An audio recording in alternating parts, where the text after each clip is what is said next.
OKC versus Houston was the first game tonight. It was on NBC, so was Warriors-Lakers, which is happening right now as I'm recording this because I'm recording after the OKC-Houston game.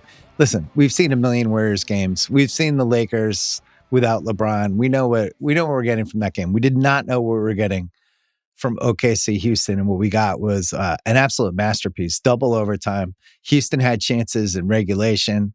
OKC tied it with 2 seconds left. SGA just went into MVP kick-ass mode down the stretch there. OKC and OT had big leads, started missing threes, missed a Caruso dunk. Houston comes back, tie game. KD does the Chris Webber timeout. They don't call it. We go into double OT, and then SGA just kind of took over. And then all of a sudden he didn't because Şengün hit this runner, and Houston was up. And then the last possession of the game, SJ on the side, KD guarding him. And he does like this triple spin thing, gets KD to foul him, makes both free throws. And OKC wins the game. And we're about to break it down on a very special segment. This is the Bill Simmons podcast presented by FanDuel. If you're betting on the NFL, come on. FanDuel is the place to do it. They've got everything. Same game parlays, quick bets for when you want to jump in live your way. So you can set your own lines on just about anything. The app's fast. It's easy to use. And best of all, when you win, you get paid instantly. I've been in Boston, Massachusetts recently. Guess what I did? Use FanDuel. Super fun. Download the FanDuel app or go to FanDuel.com/BS to get started. Must be 21 plus, present in select states, 18 plus in D.C., Kentucky, and Wyoming. Gambling problem, call 1-800-GAMBLER or visit rg-help.com. Call 888-789-777 or visit ccpg.org/chat. in Connecticut. Look at this. I got some Michelob Ultras next to me. We're going to open a 6-pack. This episode is brought to you by Michelob Ultra, the official beer partner of the NBA. And as the NBA season starts, one of the big questions I had was, what's up with this Houston team? They don't have a point guard. They have all this size.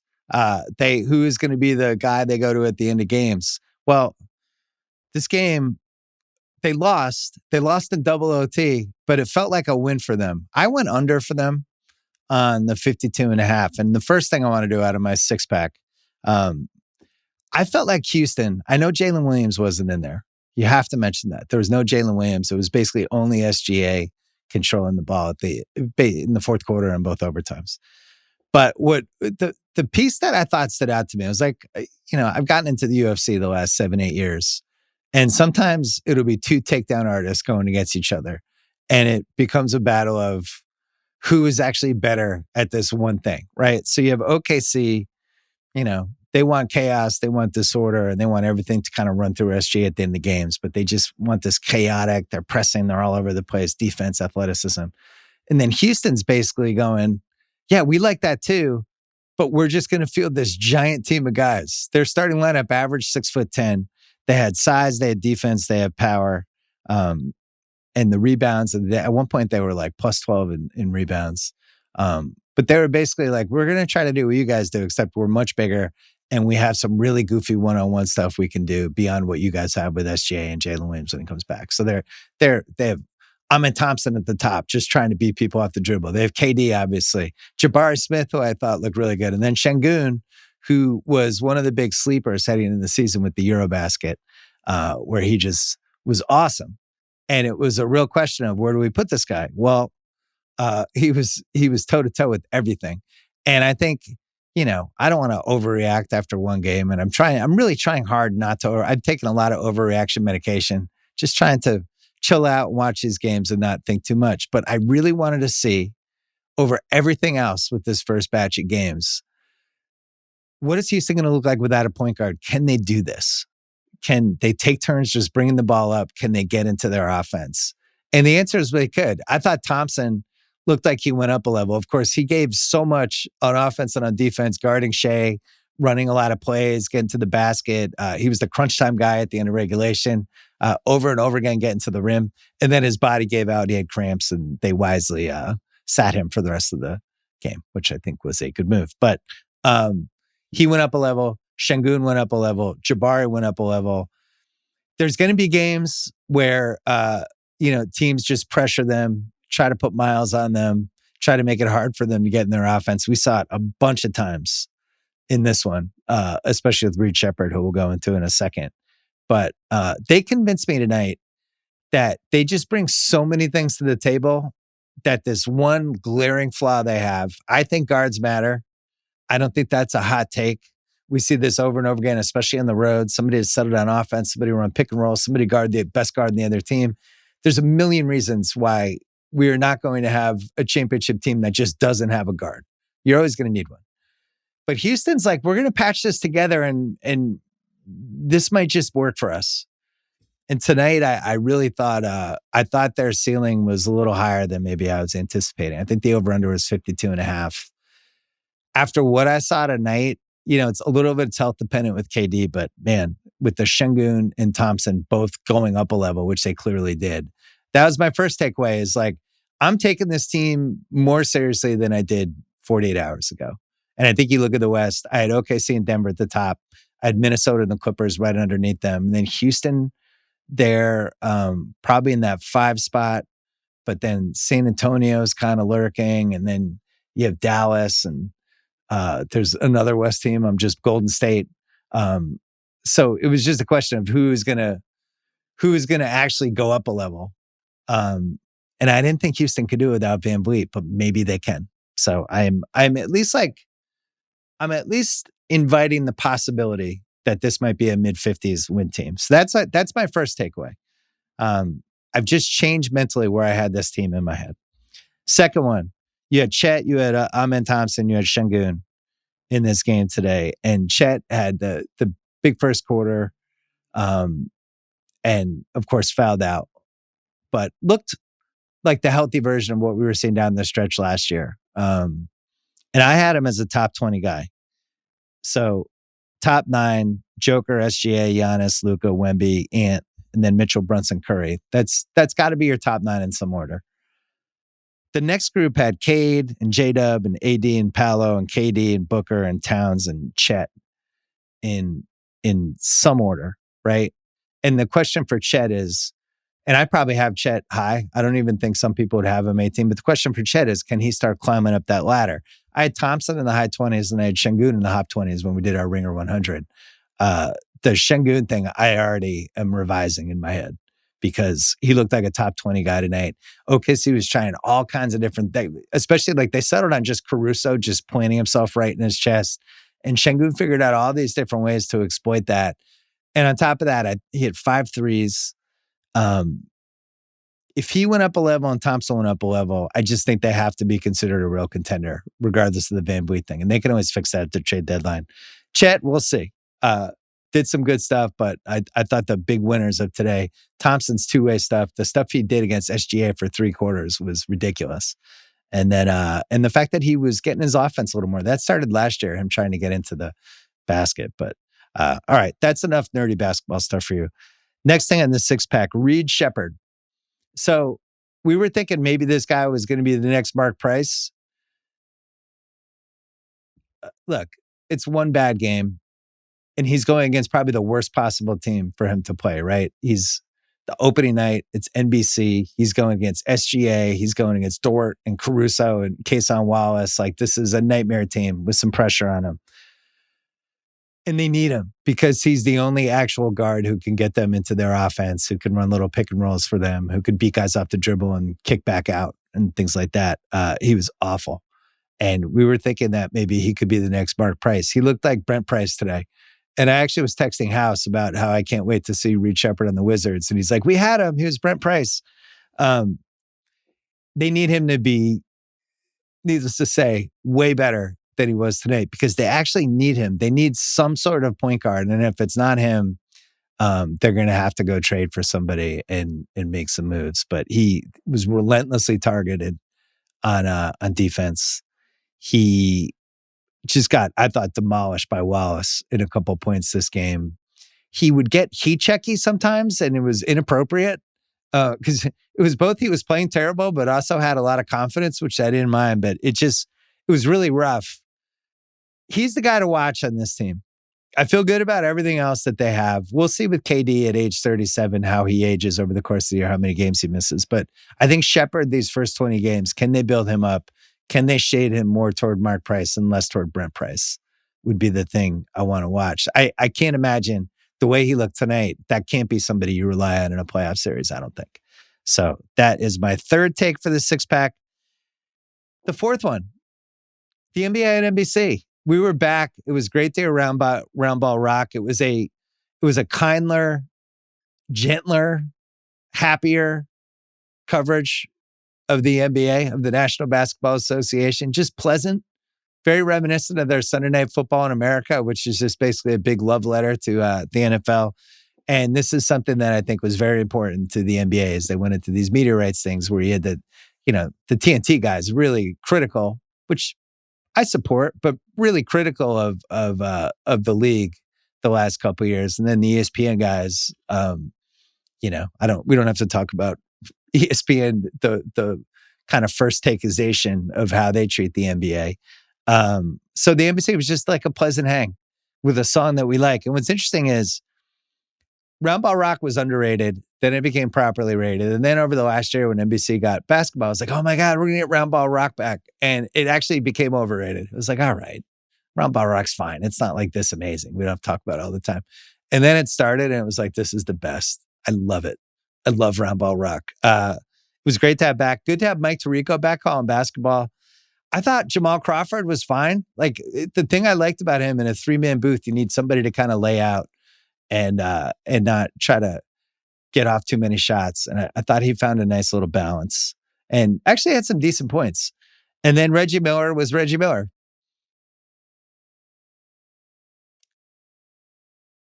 He did have his first argument with himself in overtime. So that was the official start of the season. He thought Jabari Smith traveled and moved his pivot foot.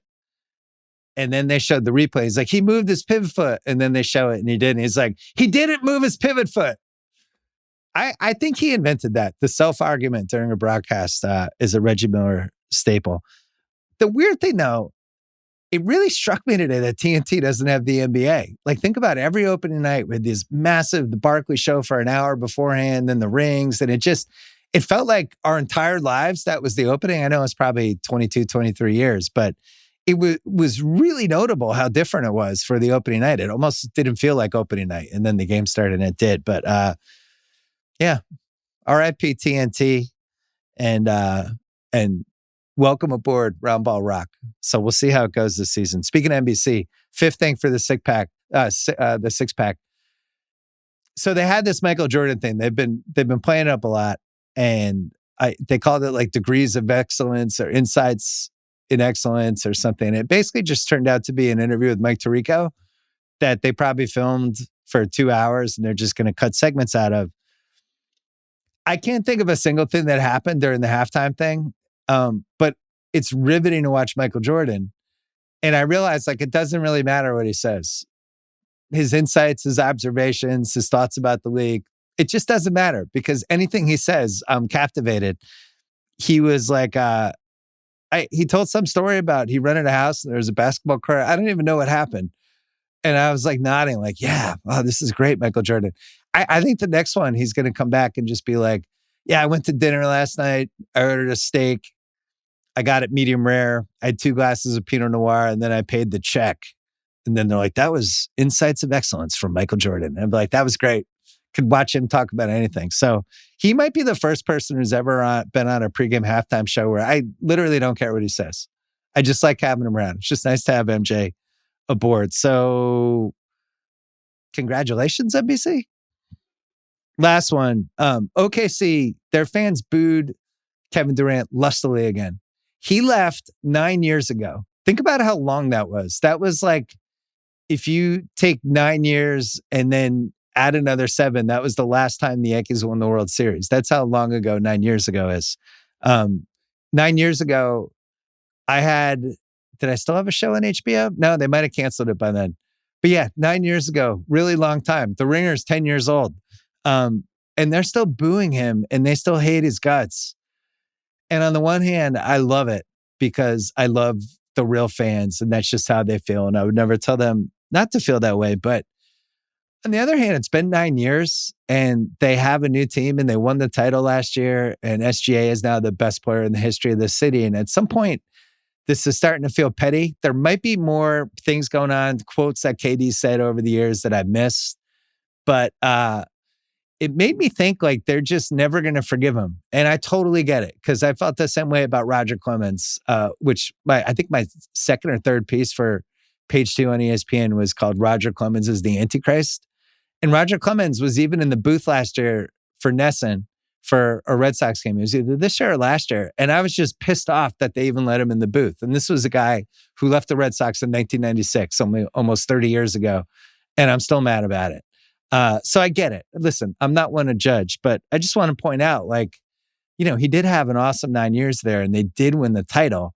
And if there was ever a time they were going to be like, you know what, you've had a great career. Let's let bygones be bygones. It would have been tonight, but it wasn't. So this is just the way it's going to be forever, I guess. They're always going to hate him.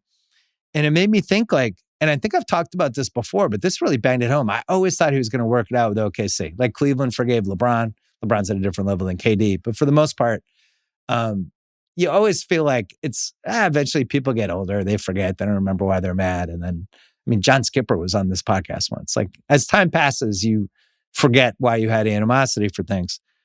But I don't think it's ever going to happen with this. So if he's never going to be in good graces in OKC, and I don't think it's going to happen with the Warriors either. Definitely not Brooklyn. No way in Phoenix. So you have this situation where he might retire and just not belong to any team.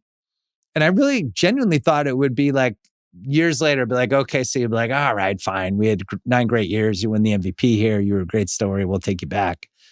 But he might never happen. This happened with Clemens. I don't know what Clemens, all these years later, is Clemens belonged to the Red Sox, the Astros, the Yankees, like Blue Jays, like kind of nothing. But he's a Hall of Famer. He's one of the best pitchers of the last 50 years and he made a ton of money. And maybe that's all that matters. KD signed this new extension and now he has the money record. He's made almost $600 million. It's the most money any basketball player has ever made. And I guess he's going to have to settle for that. But he, unless this Houston thing goes fantastic and he ends up being a guy in Houston, he's just not going to have a place to go back to after he retires. And I do think that's mildly important. Like I see with the Celtics all the time, even people like Antoine Walker come back and, are lustily cheered. Everybody that's ever had a meaningful moment with the Celtics that I can think of, they've been able to come back. And I don't think this was ever going to happen with KD and OKC. So it just kind of struck me tonight, like, wow, this is forever. That's it for the 6-pack. That's all I got for you. A lot of observations from one game, and we have 82 games for every team. This is the first game of the year, but a lot of moments are worth playing for. The ones that taste best are served cold. And whatever happens this season, catch every moment with Michelob Ultra, the official beer partner of the NBA. They're getting fans close to the game with the chance to win courtside seats, a trip to All-Star Weekend, custom merch, and much more. Michelob Ultra, superior, is worth playing for.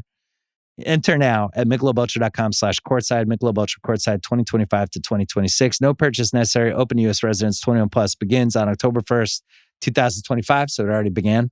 Ends on June 30th, 2026. Multiple entry periods. See official rules at michelobultra.com/courtside for free entry deadlines, prizes, and details. We'll have more basketball coming up on Thursday's pod. We're going to take a break, come back, and we're going to talk a lot of big picture football angles with a little draft with the fantasy guys, Danny, and Craig, up next. The Bill Simmons podcast is brought to you by FanDuel. Basketball's back. FanDuel is putting you in control right from tip-off. Every day to start the season, you get to choose your reward. Play it safe. Go for it. Feeling bold. That's your move. Whatever your style, you're in control.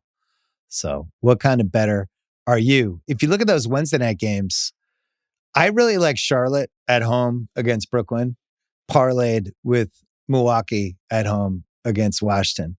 Kind of like that Charlotte team as being a little frisky. I like Milwaukee as a playoff team. And I think Washington and Brooklyn are going to be 2 of the 3 worst teams in the league. So you parlay that together, it's almost even odds.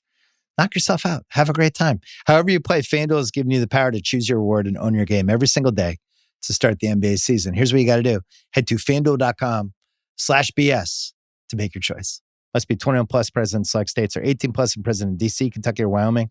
Opt-in required. Rewards are non-withdrawable. Restrictions apply, including bonus and token expiration, leg requirements, and max wager amount. See terms at sportsbook.fanduel.com. Gambling problem, call 1-800-GAMBLER. Visit rg-help.com. Call 1-888 789-777 or visit ccpg.org/chat in Connecticut. This episode is brought to you by State Farm. Having insurance isn't the same as having State Farm. It's like expecting the leadership of a team captain on the football field, but getting a C captain? Sure, they're both captains, but who's going to run your offense? You wouldn't settle for just anything for your team, so don't settle for just any insurance. When it comes to getting the help you need, State Farm is the real deal. Like a good neighbor, State Farm is there. All right, we're taping this on a Tuesday afternoon. All the Ringer people are in town, including our fantasy football guys. So we get together before the season. We do the My Guy fantasy draft. Some losers that we had in that one. Man. Some winners too. Ibuka. Yeah. JSN. JSN. Mhm. Who else did we have? What else did we feel good about? McCaffrey was good. Mm-hmm. Oh, yeah. Anybody like Taylor, who's been No. probably the best guy? I feel like we kind of whiffed on that one. I have a league where I have Bowers, Tyreek Hill, and Mike Evans, who made this amazing catch yesterday, dropped the ball, rolled over, and died for like 5 minutes. Yeah, It was the awful. rare like broken shoulder and concussion in the same play. It was just like, is he going to get up? Yeah. All right, we're going to talk about the NFL season. We have a really dumb gimmick draft that we're going to do. But before we do that, Danny Kelly, your Seattle Seahawks. We were the only ones. I'm not. You don't want to talk about I thought you were going to bring up the Mariners. Yeah. how we you're don't up wanna talk 3-1 about in that. the 7th inning to go to the World Series. for the first time. We don't need to talk about that. That was Third brutal. and second, you pitched to George Springer, who has 22 postseason home runs, now 23. No, I'm not going to bring that up. Yeah. That was tough. Yeah. What a magical ride for the Mariners. It though. was fun. I will say that it was a really fun playoff run. I mean, it's going to be memorable in like the play in the team lore and everything like that. Yeah. Definitely brutal to end that way, but so many great memories. The Suarez grand slam the other day. I went to that 15 inning game. He's still shaking. It's like, man, but I was like, Yeah, he was at the 15 inning game, which is awesome. They should have gone after Great Springer's other knee. That was Yeah. the problem, I think. I know it had to be Springer, didn't it? He was actually pissed about the Ohtani and the best baseball game ever played because he felt like it overshadowed the His Mariners. best baseball game. Yeah, Grand that makes slam. sense. Yeah. Well, I thought if it was going to be a 1-run game in Game 7, I thought Mariners every time with the Blue Jays bullpen, the whole thing, but somehow it didn't work out. Yeah. Tough one. The two expansion teams. I'm old enough to remember when they joined the league Yeah. in 1976. Mhm. It's like, look at these two clowns, Toronto and Seattle. What the hell are they going to do? But yeah, so that was the closest you've come. Yeah, the only team now in the majors have not been to the World Series. Unbelievable. unfortunately, I but, really thought you had a better that team, but right? what do I know? Yeah. Wow. Well, on the Yeah. bright side, the Seattle Seahawks, a team that we were both high on heading into the season. I think even Mina, I don't feel like she gets to jump on the bandwagon for this. I feel like she was pretty positive, generally speaking. Yeah, pretty positive. We were not as confident on the Darnold thing, I think, even though I thought the Seahawks defense was going to be really good. Well, they're 5-2 and somehow Darnold has plus been- 270 odds for Yeah. the division. Is that our best division? NFC West? Because the Cardinals are so. probably the best 2-5 or under team. They've been in a lot of these games. Yeah, I would say so. Let's see the AFC West, maybe. If Brissett's playing, it's the best division in football. Yeah. If Kyler With you know, Brissett? 3 for 4 is Right. not bad. What's been the biggest surprise for 7 weeks for you, non-Giants related? Non-Giants related, still Giants related. Daniel Jones being 6-1 and just looking. The Giants released Daniel Jones 11 months ago, and he just is 6-1. And I rooted for Daniel Jones for 6 seasons. Nobody said anything nice about him that wasn't a Giants fan for 6 years, and I could keep waiting for just like a flood of public apologies from everybody. But Daniel Jones looks like a completely different player in some ways. I don't understand how he's so accurate now. Was Well, he accurate on healthy. the Giants, or how do you explain that? I'm a big believer that, I think there's a certain group of quarterbacks that had injuries that weren't quite the same after the injury. And we don't talk about him that way. Carson Wentz after the ACL, and he had a bad concussion with the Eagles and then was never the same. Marcus Mariota had a nerve injury to his throwing arm. No one talks about it that way. Jones had not just a knee injury, but a neck injury, and his deep ball, his arm strength, everything was totally sapped, combined with just bad production and all this stuff that I used to joke that I would worried about him walking through Hoboken. I thought he'd get hit by a cab. He had no pocket awareness, couldn't see anything around him. But I think he's actually a lot like Darnold, where you look at Darnold, and even 4 or 5 years ago, he's bouncing around the Vikings, the Niners, the Panthers, and Darnold couldn't. Sometimes a guy like Jaden Daniels, it feels like the game has slowed down for him in 2 weeks. And I think Daniel Jones this year is like Darnold last year, where it took 6 years, but the game is slower for him, and you can tell that he just sees receivers later in the play, and he's not losing track of what's happening on the field, even 4 or 5 seconds into the play. That all sounds great, Craig, but it's Daniel Jones. Like, at some point, this makes no sense We said that whatsoever. about Darnold, and he's doing it again. I think at a certain point, if the fit is right, the fit is right. Also, these guys are wide open on the Colts. Tyler Warren, there's never anybody within 5 yards of him. What Steichen is doing. Steichen, there's a reason why he's the leading candidate for Coach of the Year. It's just all working. The line is working. Everyone's open, and Daniel Jones is competent enough to do all that.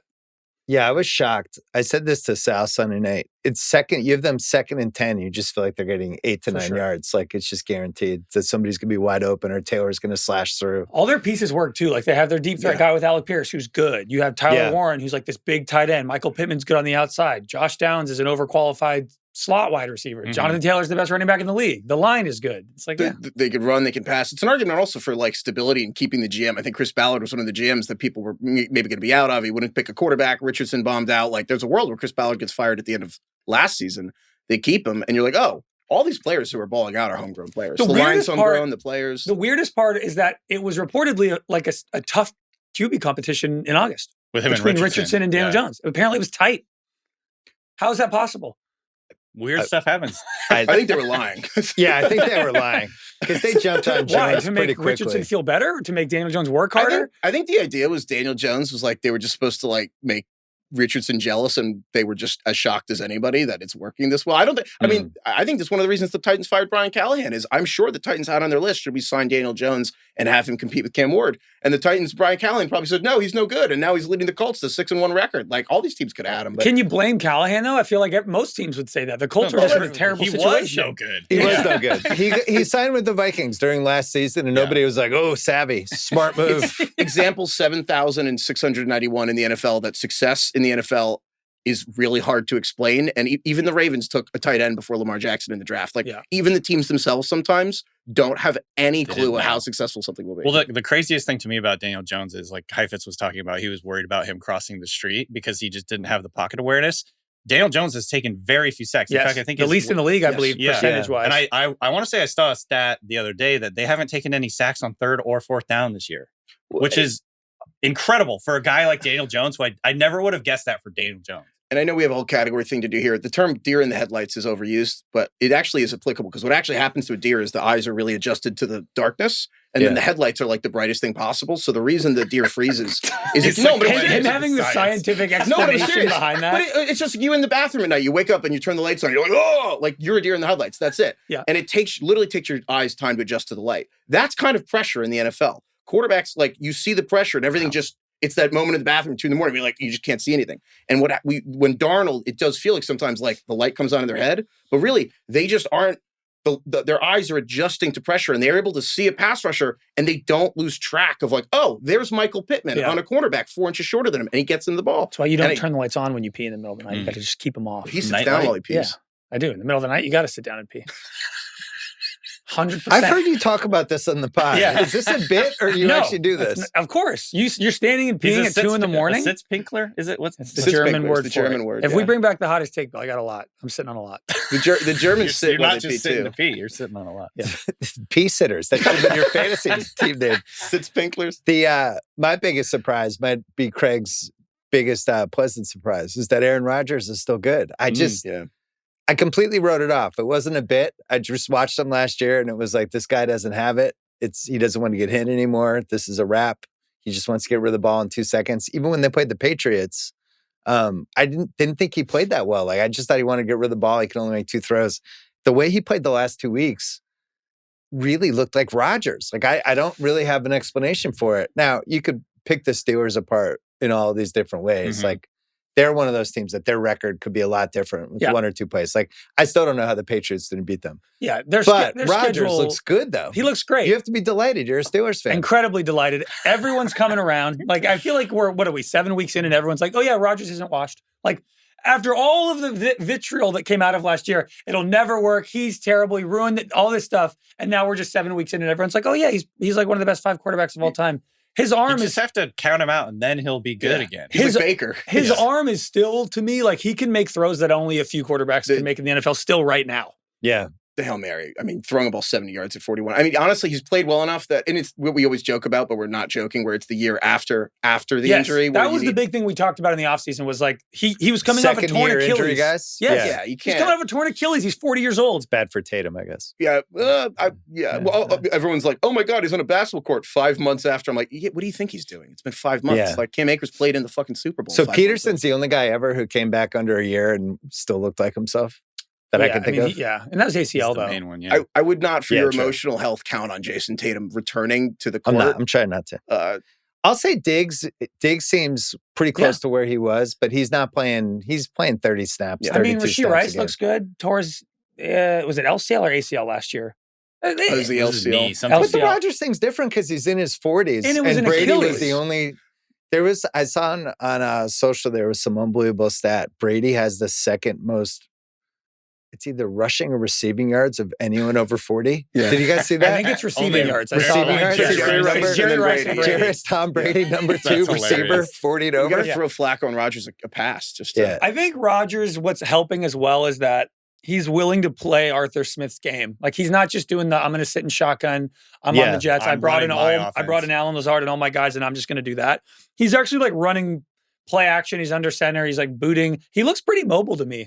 And I just think we always underestimate what you can do the year after a terrible injury. He looks like what the Jets thought they were getting when they traded for him. And frankly, they got to be going nuts. Because Adams, too. Adams has looked good on the Rams. They just had to be like, 2 years later. Had these guys. And Fields. And Darnold. I mean, the Steelers got rid of Fields. People thought they should have brought Fields back. Fields is terrible. And Rodgers has been fantastic. But you knew that Sunday night game was the spotlight game for him. Where it's like, this guy doesn't Rodgers versus Green Bay this week, is going to be biblical. He's going to have 5 touchdowns. But speaking of teams not knowing what they're doing or getting, is like, Rodgers was not their first option. He was not their first choice. No, they wanted Stafford. But if you think Rodgers was mad to compete with the Jets in week 1, like, what do you think? He had 10 days. He's had 10 days to prepare off a loss for the Packers.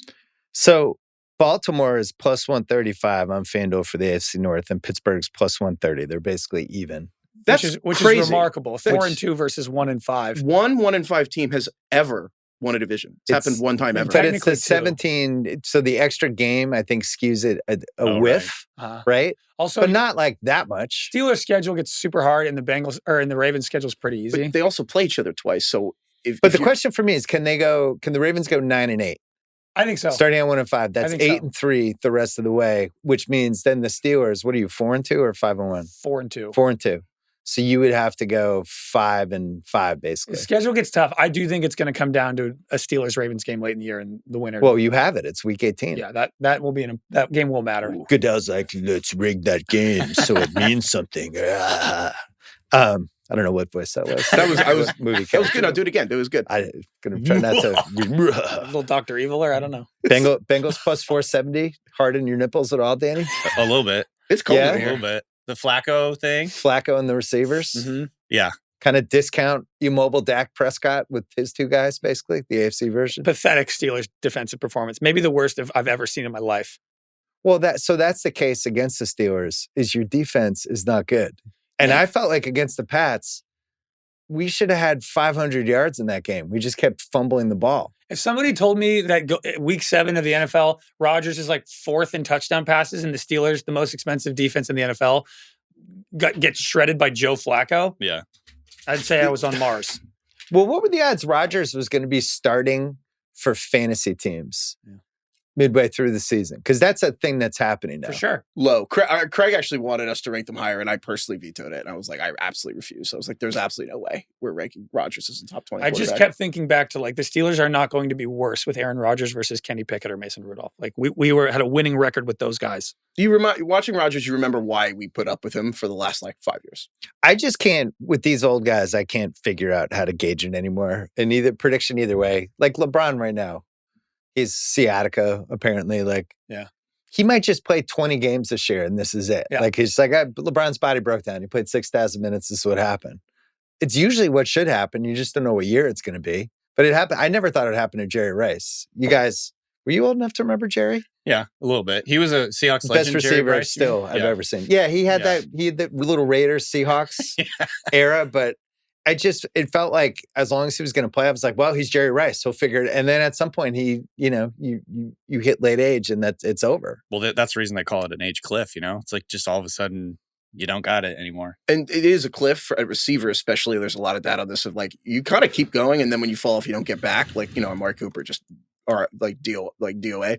Rice is so many of those. Rice is the only one where there wasn't a cliff. But that's the thing. The cliff was just at the end. The amazing thing is that with Rodgers, what we're seeing is there's one thing for Brady to reset the age curve. Derrick Henry reset the age curve at running back. Obviously, tennis, Djokovic, every sport, like you're having the age reset by someone. What's amazing about the Rodgers thing is to tear your Achilles at 40 and then or 39 and still get back. That is like completely new. Like to have Rice had one of the worst injuries I've ever witnessed in a game on Monday Night Football when Warren Sapp. I always had the joke it should have been like a 100-yard penalty. It just should have been an automatic touchdown. It was like a reverse or something. And Sapp did this clothesline where he almost like exorcist headed him and his knee just like blew out. And this was like Rice at the peak of his powers. And he came back from that and played. Was that 97? Something. It was 96, 97 range. Right. Jerry Rice was 35. Yeah. And then 5 years like, later had 1,200 yards. Like the midpoint of his career. That's crazy. 1,000 yards at 40. If a receiver now, it's like Keenan Allen's like 33 and we're like, I don't know. Mm-hmm. 8 years later, Jerry Rice was still putting up 900 yards in a season. He's a classic, you need better PR guy.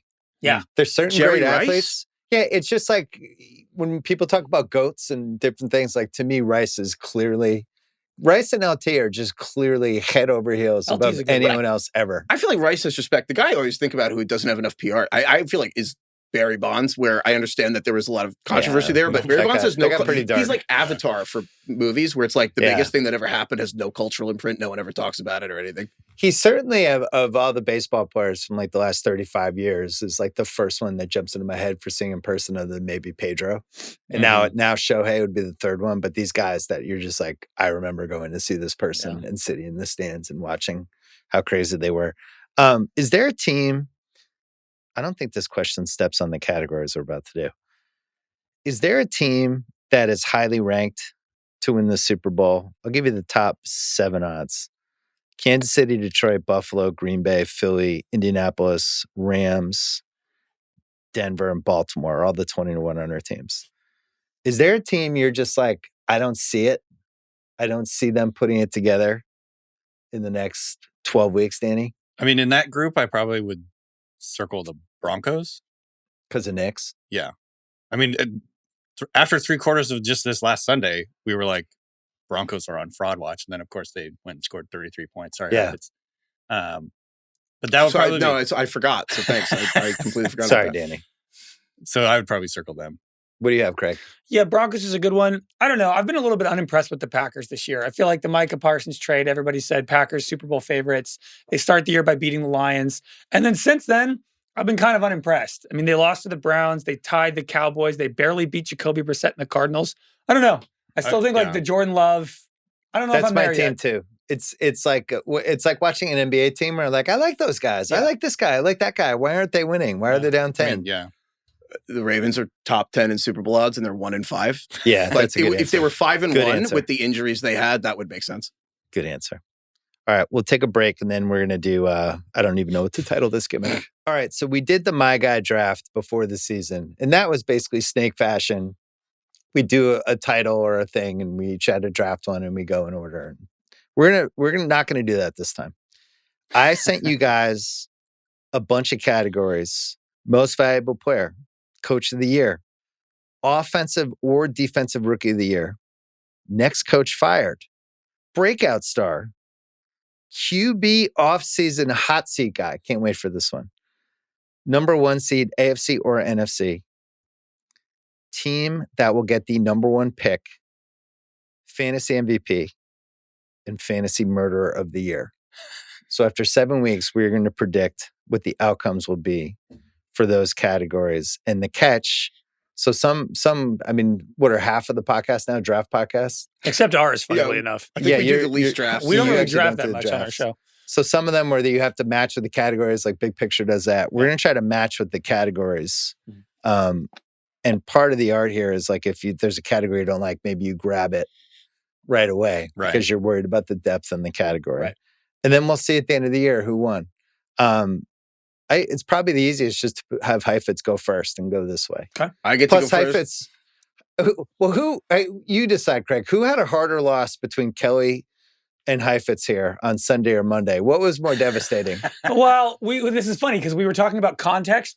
With context, DK, because the Mariners could have made their first World Series ever. Without context, it's Heifetz. Because if that game were in the playoffs, I think it'd be the worst collapse in sports history. But because it was like a random Week 7 game and the Giants suck, I had Giants fans who were like, I know we're not going to make the playoffs, but that was one of the worst losses I've ever had. I didn't know I could feel that bad about a team that's not going to make the playoffs. Like I didn't. I feel like I've been so guarded in my heart for the last like 9 years, really, for the Giants.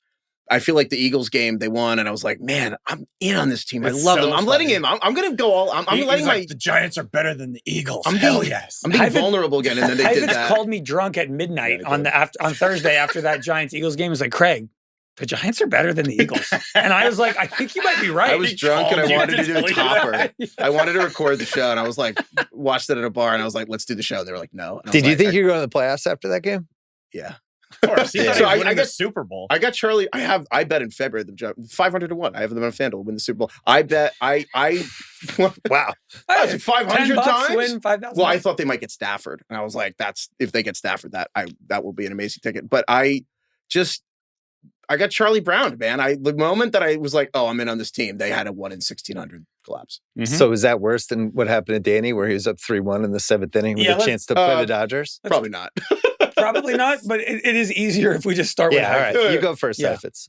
So I get to go from any of these categories. Any category. You grab a guy, and once you pick the guy, or the team, category's checked off the for board, you. You're done with that category, and we can't touch that person. Yeah. So there is like one category in this entire list that I think there is just an objectively correct answer. Okay. And it is the next coach fired will be Mike McDaniel for the Damn. Yeah. There's not really a good number 2 on that one. No. Like the only zag for that is if, well, first of all, it seems like he's trying to get fired with the glasses he wore and the weird press conference he gave and just whatever the kind of sort of blaming the players. Yeah. I don't know if we executed because we didn't really play football today or whatever he said. The only thing I can think of is if they're trying to tank and you're putting him in almost as the mole to ruin the team. That's a great first pick. I think he's got to be the heavy favorite. Craig, you're up. Man. Okay. I'm going to go chalk here. I'm going MVP Mahomes. Okay. I think Mahomes is playing the best season he's had since 2022. Looks like the old Chiefs are back. The last 3 years of the boring, ugly Chiefs offense is completely gone. Mahomes is playing incredibly. All the receivers are back. The offense looks fantastic. I think he's going to win MVP. I thought heading into the season, Josh Allen was the best QB in the league. I'm still not going to jump off that, but Mahomes has the most fantasy points, which I think is interesting. Yeah, I will say with the Mahomes is back, it just kind of has to be casually mentioned. They were about to beat the Jaguars, and then he threw a 99-yard pick on a pass that like most terrible quarterbacks in the league would throw. So it's just that caveat. He did cost them a game with a terrible thing, but I think he has the best odds on FanDuel. But in that game, I think he was throwing to like Tyquan Thornton and Xavier Worthy on one leg. But he's at least they've branched out, and he's still his deep ball stuff is still pretty erratic, but for the most part, he looks way more like Mahomes from 3 years ago. Danny, you're up. Yeah, just the vibes. I'm gonna go also chalk here. Shane Steichen, Coach of the Year. Yeah, feels like I thought these would be the first 3 picks. Yeah, I mean, I'm going back and trying to remember what we were thinking at the beginning of the year. I remember laughing. I specifically laughed at the Colts for choosing Daniel Jones over Anthony Richardson, just because. The fact is, they drafted this guy, I think it was number 4 overall, a couple of years ago, with the knowledge in that they are going to have to give this guy some time. And they just gave up on him like so quickly for a guy like Daniel Jones, who I just had zero confidence in. And the fact that he not only made that really tough decision to go to Daniel Jones, face the ire from the media, but now he's turned this into legitimately one of the best offense, like through 7 weeks, one of the best offenses we've ever seen. If you just look at the stats. Like through 7 weeks of a season. They're up there with like the 2007 Patriots, the 2013 Broncos in terms of scoring, points per drive, yards. What's the worst record they could have where he still wins Coach of the Year? They go 10-7. Can he win? I think Vrabel would be the big competitor, right? Yeah. Yes. So it's like basically whoever has a better record between those teams probably wins it, unless there's somebody we're not thinking of. Well, if the Bills win the division, but the Pats still win 11, 12 games, can Vrabel win it? Win the division. They're going to have to go through Foxborough to do it, motherfuckers. Come our way. Come take it. That's the right pick. Yeah. I think he's done a great job. I also like when a coach makes an emphatic before the season decision. Right. That's kind of like, if this doesn't work out, I'm getting fired anyway. Fuck it. Mm-hmm. But in this case, it actually worked out. I thought this had to be one of the first 4 picks. We have a breakout star category. And there's some good choices, but I just think it has to be Drake May. Because, first of all, very vindicating to the Pats fans. I've talked about him a bunch of my podcasts. He's kind of sucked in week 1 against the Raiders and was probably the main reason they lost the game. He just wasn't good. He was sailing balls and then he's just gotten better every week. And it hasn't been all cream puffs because they won in Buffalo and he was great in that game. But really looks like this, like he's in like that Elway area for the athleticism combined with the arm strength and the way he throws. I don't think anybody's thrown a better deep ball than him this year. I'm in shock by his deep ball. I can't believe how well he moves around the pocket. And some of these, there was like a 3-minute super mix of all his plays this year. And you're just watching him. He looks like a Jedi. It just looks like he's year 5. I think he's 22. It's ridiculous how good he's been. Yeah. And I think it's sustainable. I don't feel like there's anything fluky about it. Totally. He kills you from the pocket. He kills you when he scrambles. He can kill you with the deep ball. He kills you in the clutch, like when they actually need to score at the end of games. He can kill you off platform. Like, it's not like a Jalen Hurts or Bo Nix, where if he's not really set the right way, he can't make a throw. He can make any throw, and obviously can run. But also the little stuff too. Like when he was at, like this week, I think he broke the record for completion percentage by a Patriots quarterback. Right. And he broke Brady's record for completion percentage. And they were like, "What do you think of that?" And they obviously wanted him to do something about, "Oh, Brady, it's an honor." He didn't do that at all. He was like, "Honestly, I scrambled a couple times when I should have ran. I ran when I should have thrown, and I actually missed some reads, and I didn't know what to do, so I ran. So I left some plays on the field." And I'm like, "That's the right answer." So he's the whole package. And while we're here, can you stop complaining about the Joe Milton thing, where like you're upset you got cost Abdul Carter or whatever because Joe Milton? Because I just see Drake May and I'm mad that Tommy DeVito was a meme for the Giants and he cost the Giants Jaden Daniels and Drake May. So that is a lot worse than the Joe Milton Is Abdul Carter playing this year? He just got concussed. Because what does he have? Like a half a sack? 1 sack? He's doing fine. But I mean, Brian Burns. No, I like Abdul Carter. He's been fine. I was making a joke. No, it seemed like a catastrophe not to get him or Hunter. Basically, it was like Ward's first, these next 2 guys, and then it's like Will Campbell, Tyler Warren, Mason Graham, and then you would redo the draft. Like Will Campbell's been really good. I think Mason Graham's a monster. Yeah, he's been good. And then Tyler Warren, I'm sure he's going to come up at some point, but it did work out for the Pats. Yeah, you know what didn't work out is the Travion Henderson pick. He's coming up.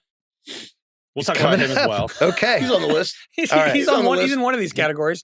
Are we snaking? How are we doing this? Are we going back to Heifetz or are we going back to DK? What's the protocol?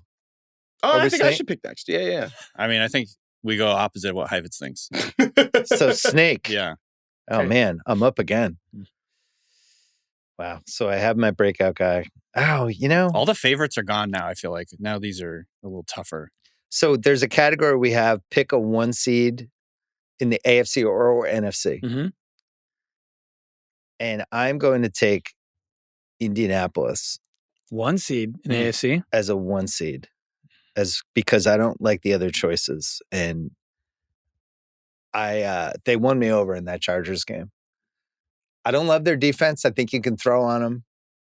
But offensively, they're just absolutely outrageous. I can't believe it's weird how efficient it is and how many weapons they have and how easy it is. There's been very few teams over the years where it just seems like it's just easy for them to get 8 yards anytime they want. And they have so many options. And the Warren thing has been like, that's the fact that the Bears passed them up. I'll never understand that. That should be like a 5,000 word feature from somebody. Like, how did this happen?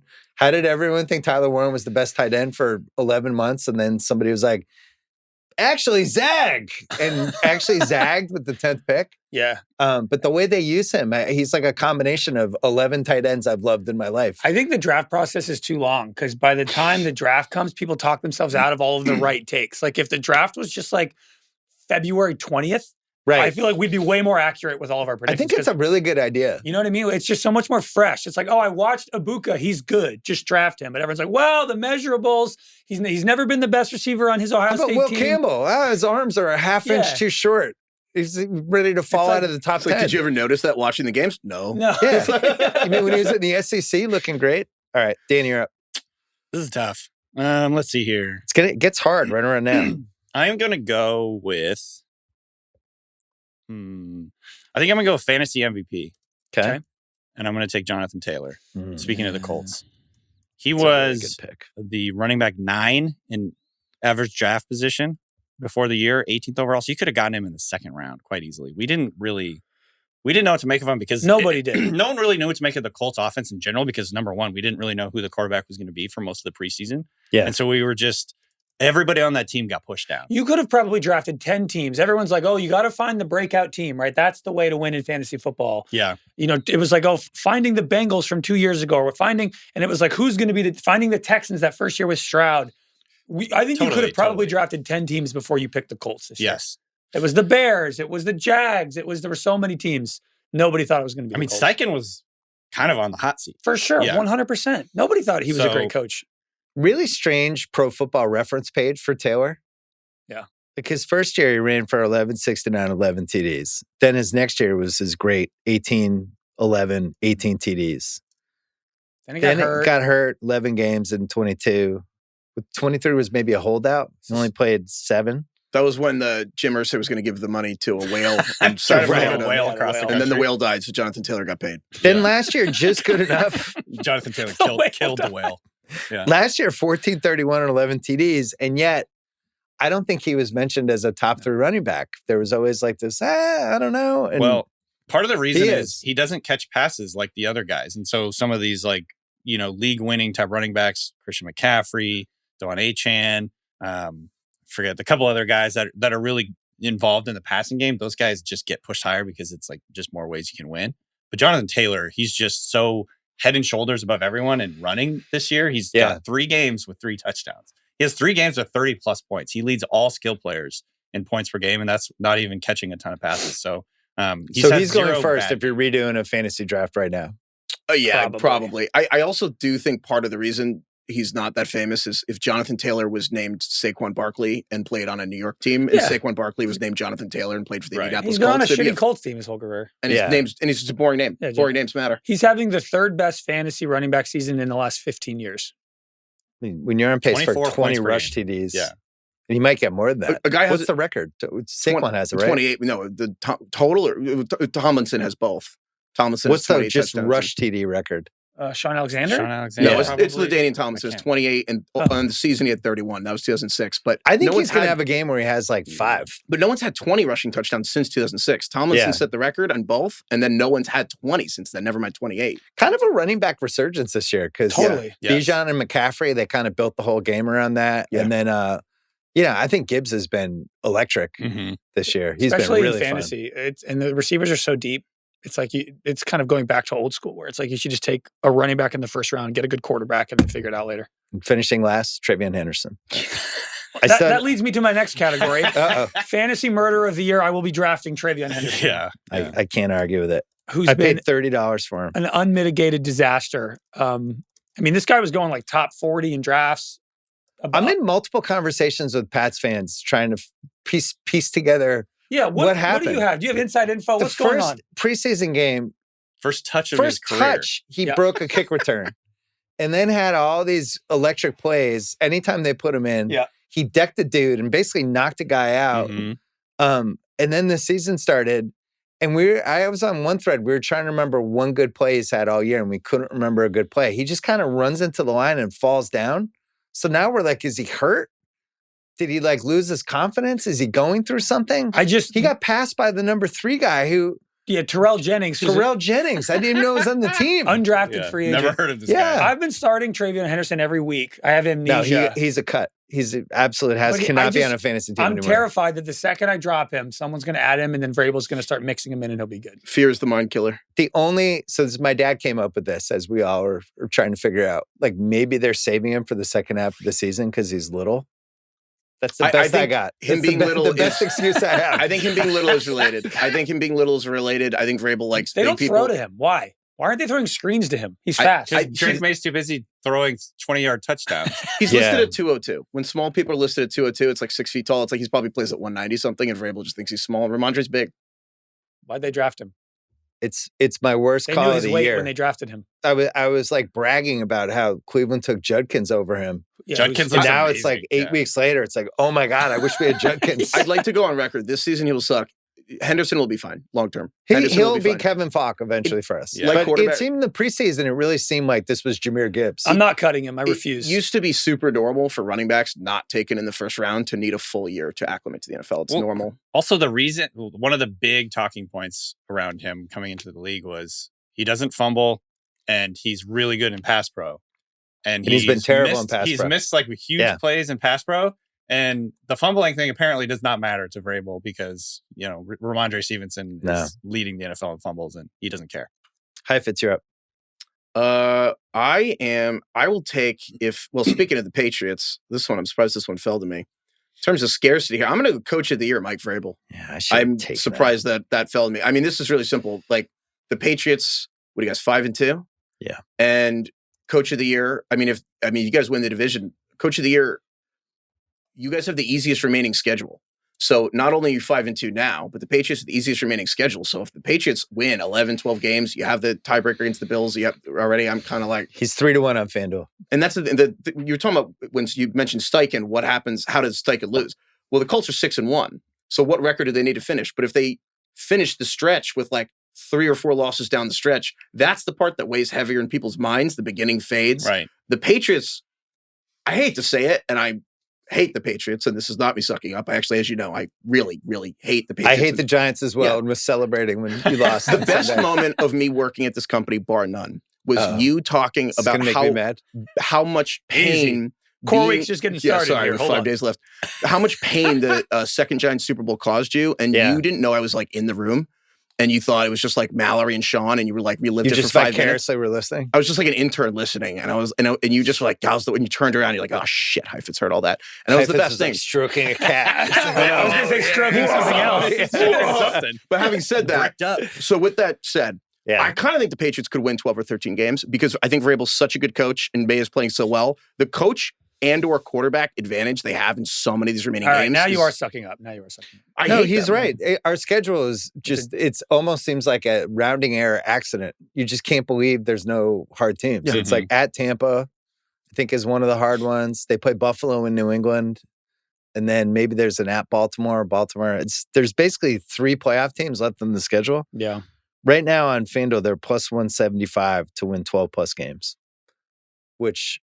They're 5-2 now, so that's 7-3. I mean, they're going to be favored in I think every game except maybe 2. Yeah.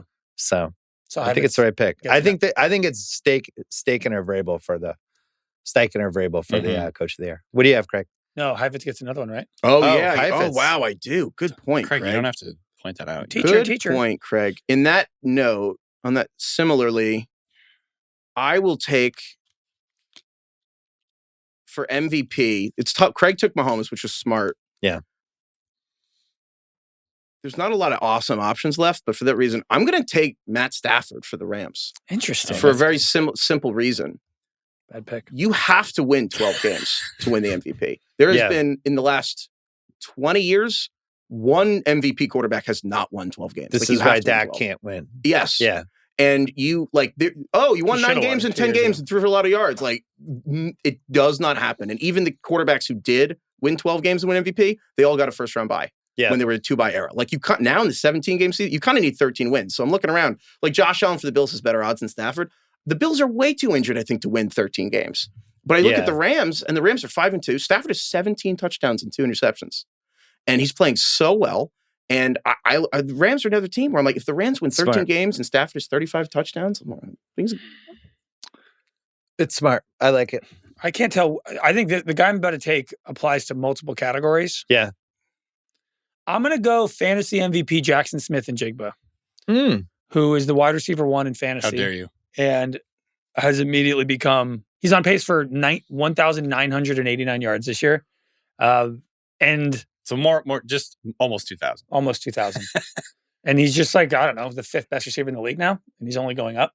Yeah. He's always open. I was going to have him as one of the breakout players too, maybe. I was going to as well, but there's been a lot of breakouts this year. I feel like fantasy MVP. I'm with you. So in terms of where he was drafted and how you feel about him now, he's like the most untradeable player in the league. He was drafted as a wide receiver 14. Yeah.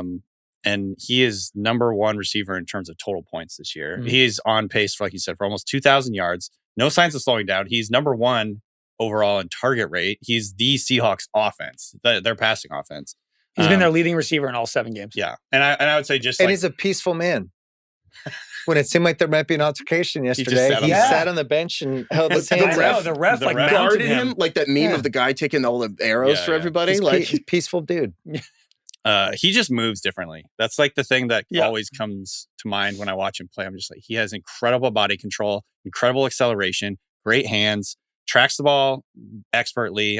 Is like just all the superlatives you could throw out. He's just really, really good natural receiver. He's a great roster fit for the squad I'm building today. There's just some guys are just open. Yeah.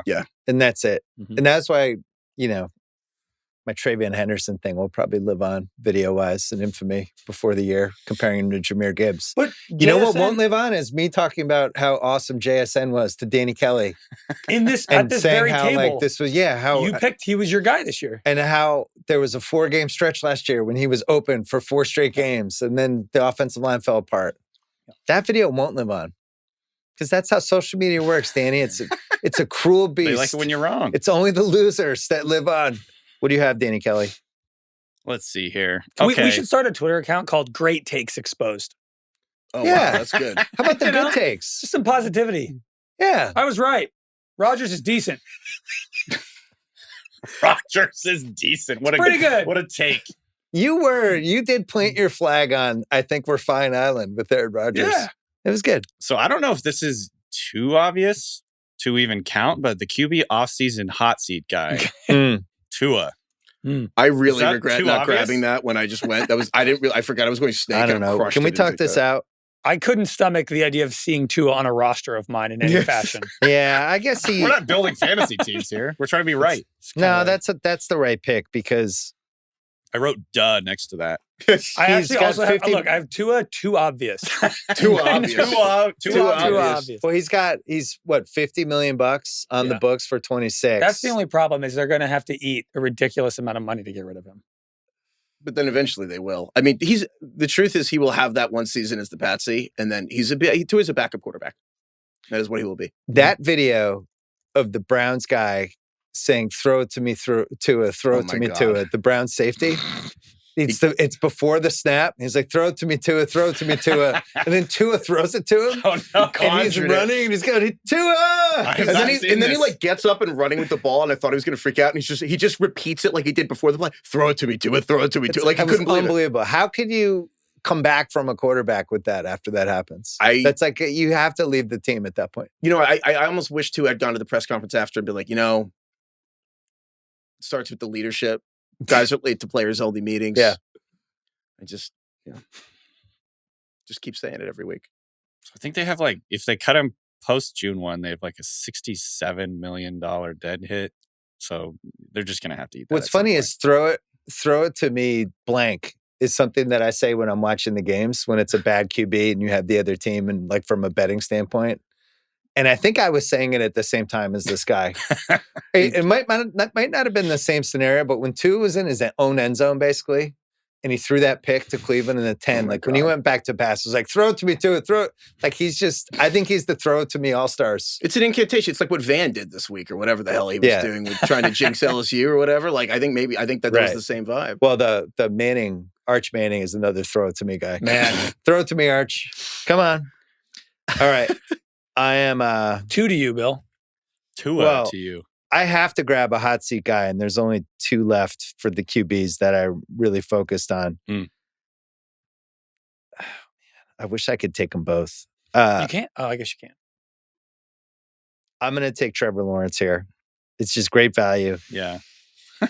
I just can't believe some of the games he's had. And then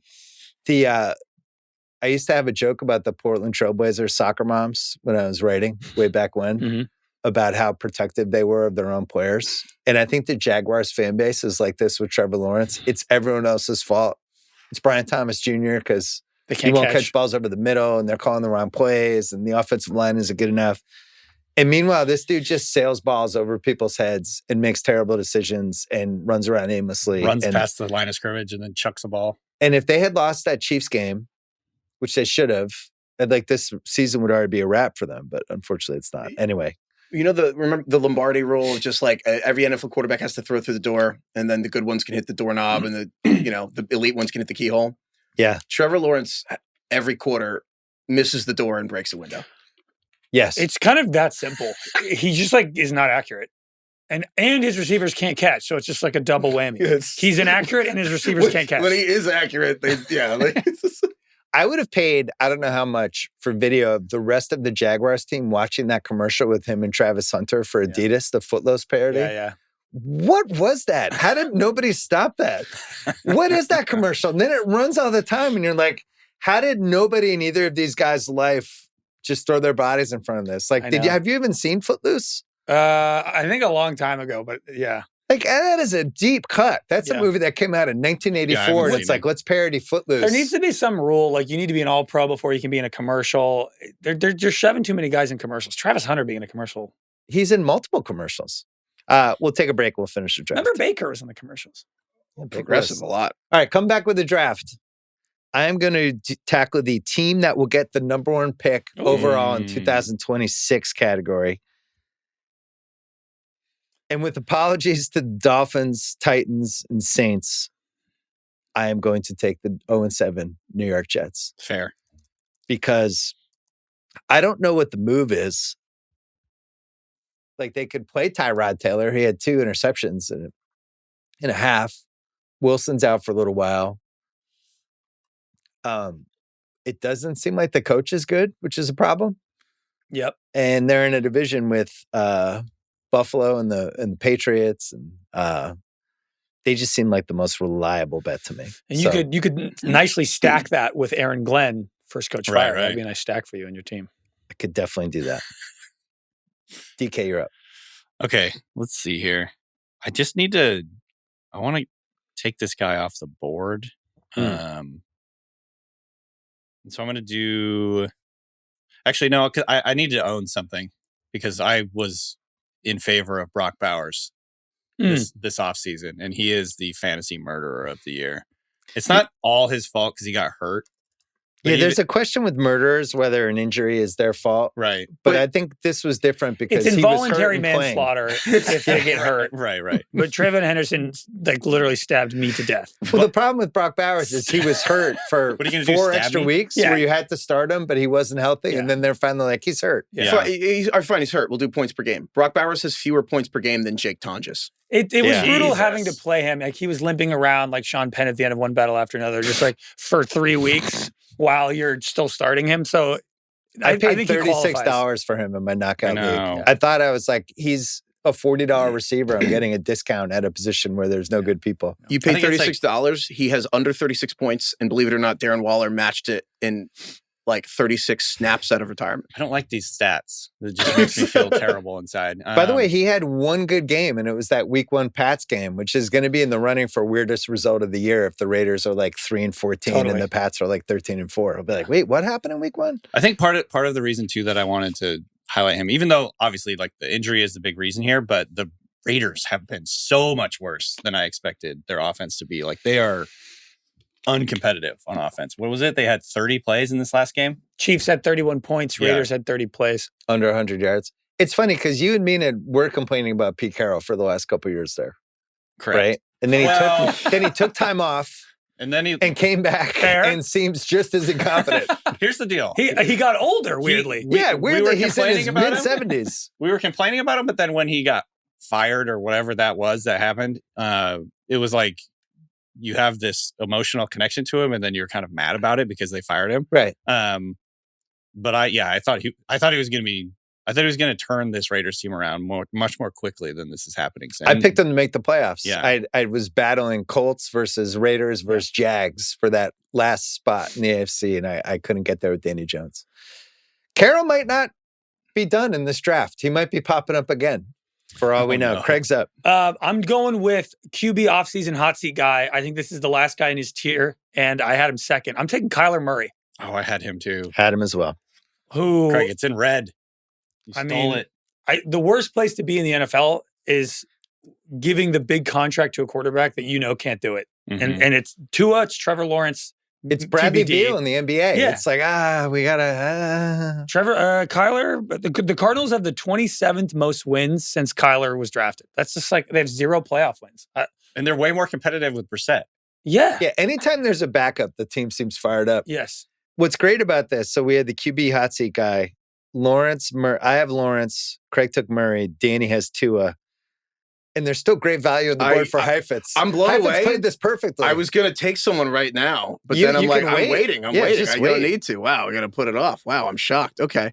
In that case, I'll take fantasy MVP. I'm going to go with, there are a lot of good options here too, but I'm going to just take a moment to talk about Christian McCaffrey from the 49ers. Yeah, this one's good. And you could argue that maybe there's other guys because, McCaffrey you probably took in the first round and maybe there's other values. But it's funny because all we talk about this year is Jonathan Taylor. In full PPR leagues, Jonathan Taylor is not the number 1 running back.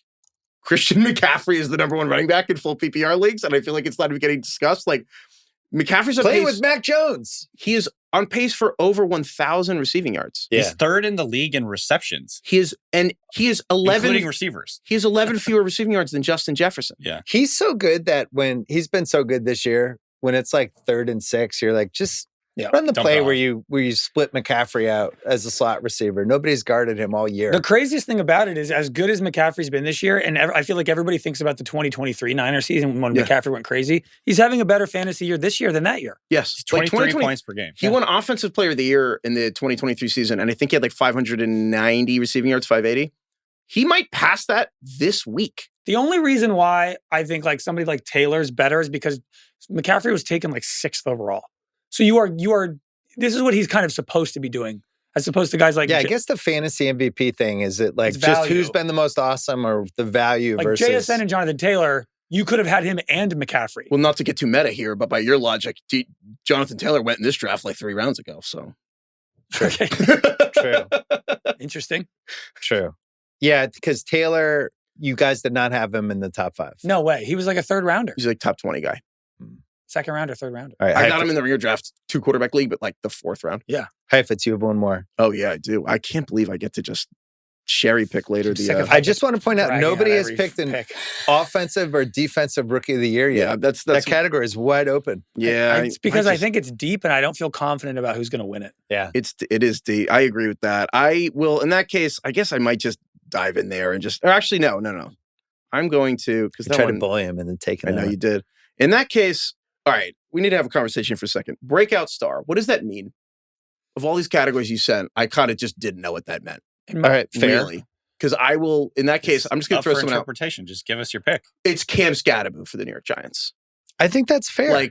It's somebody that wasn't being discussed before the season as somebody who there would be lots of conversations about. And now it's week 7 and people are talking. I think Scatterbo is rocketed to fame more than anyone, including Drake May. Drake May is like a better player and joining a higher category of quarterback, but Cam Scatterbo is honestly one of the, Bill, you would talk about like the conversations around the game. I don't know if online a player has actually been talked about more this season than Cam Scatterbo. The photos, he's like,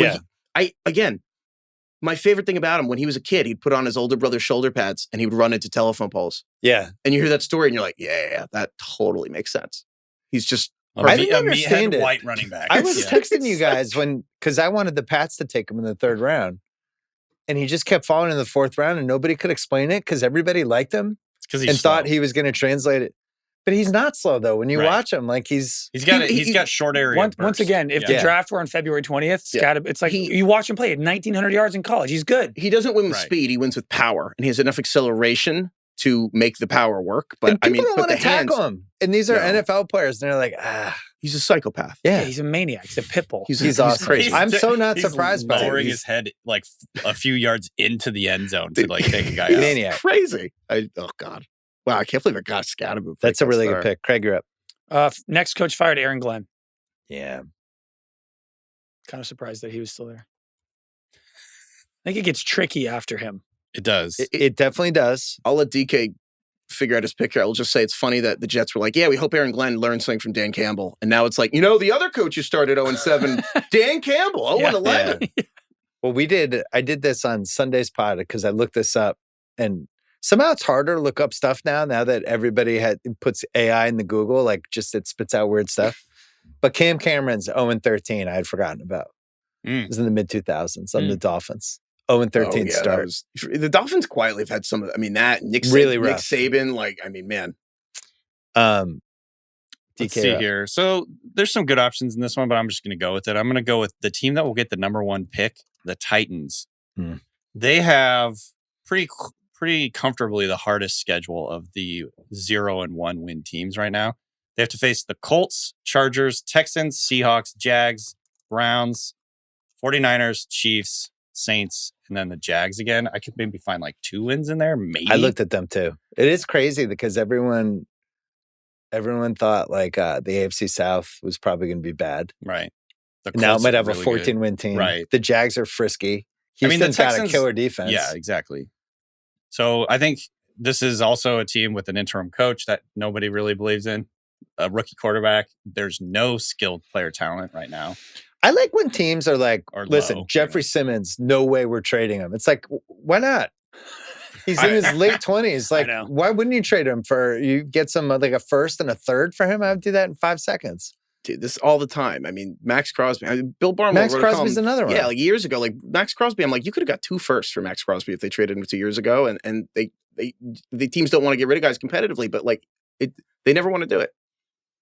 I have my eye on Simmons for the Pats. Vrabel connection. I don't think they traded with Vrabel, but I think he's potentially the best guy that could for be Jeff available. Simmons or Crosby. Like even in the one quarter he played against the Pats, he was like disrupting us. And then he went out and it became a lot easier. Wow, he is 28 already. That's crazy. Yeah. Yeah. I just like, when are you going to be good again, Tennessee? Yep. DK, was that your pick? That was my pick. Yeah, you're right. Oh, so I have 2. Okay. Let's do I have to? No, you know what? I'm going to bang out an offensive or defensive rookie of the year. And the odds are pretty high for everybody because there's no favorite. There's so much consensus. I mean, so much lack of consensus. I'm going to take Tyler Warren. Nice. Even though Egbuka's been awesome and Dart will have some sexiness because he's a QB in a New York market. But I just think Tyler Warren's like, honestly, one of the best football players. Yeah. Like, it's could he so be the first team All-Pro as a tight end? Yeah. It's so clearly obvious that he's good immediately upon getting on the field. Yeah. Nobody can tackle him. They can line him up everywhere. I love when tight ends can be used as like a running back every once in a while or a slot receiver. We had that with early Gronk where you could kind of just put him around the field and you could just see the defense like, oh, fuck. They spread him out wide. And I don't think a tight end has ever won Offensive Rookie of the Year. No, I mean, Bowers had the most catches, like the second most catches ever for any rookie and didn't even win Rookie of the Year last year. Yeah. All right. So then I'm going Coach of the Year. Heifetz already has Vrabel and DK already has Steichen. I think the only guy left who can win this is Kyle Shanahan. And I'm going to grab him. I think he's 7-1 on FanDuel. 5-2. He's turned Mac Jones into somebody that is probably going to get like a $20 million a year contract from somebody at some point and be terrible when he gets it. All the injuries, the way they showed up for this last game with nobody on defense, and just dudes I've never ever heard of in my life. Shanahan does this shit every year. Shanahan's no so receivers. Good. So Kendrick Bourne and Mac Jones. I think the craziest Shanahan stat is the Nick Mullins stat. Oh yeah, my favorite. Like the most yards in the first 16 games of your career, it's Mahomes and then Nick Mullins. And then it's like Andrew Luck, Kurt Warner, and Tony Romo. The most yards in the first 16 games of your career, Patrick Mahomes and then fucking Nick Mullins because of Kyle Shanahan. That's unbelievable. That's crazy. Yeah. DK, you're up. Okay, this is the guy I wanted to get off the board here, so I'm going to go breakout star. Yeah. Egbuka. Yeah. Emeka Egbuka, who is his case is probably only going to get stronger going forward here, obviously, because he seems like the greatest guy too. Yeah, like I think I'd vote for him him for president in 28 if he decided to get the right partner. Everybody loves him. How are you a captain as a rookie? That's like impossible. It'd be like if when Heifetz joined as an intern, we're like, Heifetz, you're now a captain. He's got it. This kid's got something. Yeah. He's a leader. And also, by the way, with Mike Evans likely missing most of the season, Egbuka is going to be their, pretty clear-cut number one. It's only going up for him. So, and obviously, I trust Mayfield to feed him the rest of the season. I really like Tez too. I know, I do too. And his story is the whole thing with him and Bo Nix's family. That's like the kind of the story that hasn't gotten enough play. It's really cool. Really, really cool. But that guy, I thought Mayfield was awful on Monday night. Yeah. I thought he missed a lot of throws. He missed Tez in the end zone at one point, but I thought Tez was open most of that game. Tez also thinking the MVP chance were for him a couple weeks ago is one of the funnier things the players said all year. He's good. It's just genuinely awesome. Egbuka's lights out. He's been lights out. I remember when we talked in the My Guy stuff and you guys were saying, like, in guillotine, be careful with young guys, rookies. It takes a while. Egbuka came in, he had 2 touchdowns in his first game. He's immediately awesome. Yeah. Craig, you're up. I think I'm just going to take Jackson Dart for Offensive Rookie of the Year. Yeah, that's the right pick because I'm shocked, DK, you went with Breakout of the Year for Egbuka and not Rookie of the Year. Because just because I think Dart's going to win it. Okay, well, he has Dart now. Yeah. So Dart, the reason I left Dart this long is my only obviously Dart's the favorite. My concern is the Giants have the hardest schedule remaining in the NFL, and I feel like they'll lose a lot of games. And I also kind of wonder if Dart's going to just get hurt. I was going to say the bigger concern to me is he's a fucking maniac. They need to run PSAs for him and show him all quarterbacks have taken dumb hits. He's going to get hurt like 8 yards past the line of scrimmage, trying to juke 3 guys as some linebacker hits him from behind. He just doesn't care. This is Dable's toxic trait as a coach, is that Josh Allen had no sense of self-preservation early in his career when he played for Brian Dable. Daniel Jones, we kept joking that we thought Dable was trying to get Daniel Jones hurt because Daniel Jones took so many hits. And that's why Giants fans have no bad blood with Daniel Jones, is he put his body on the line for the Giants. Like, he would always take hits. And now it's Dart. And it's like, goal line, important third downs. You can't take hits getting the extra yard on its 1st and 10, and you're going for 3 yards and you're taking hit to 4. And Drake may have figured it out this year. They might. I'm convinced. Also, Drake may has the body for it. Dart is a little bit slight. He's a good runner, but he just go down. Yeah, but he's friends with, I don't think, maybe it's that Cam Scadaboo, maybe he can. He's rubbing off on him. Maybe Scadaboo will tell, literally with his face. They're human smelling salts. Yeah, rubbing their faces at each other. What's your other pick?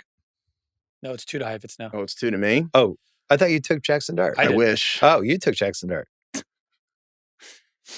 Good pick. I was definitely going to make that pick if you didn't. Like do that, Pete Carroll, I forgot who took a pick. Like put in Napoleon McCallum. No, we have Genty now.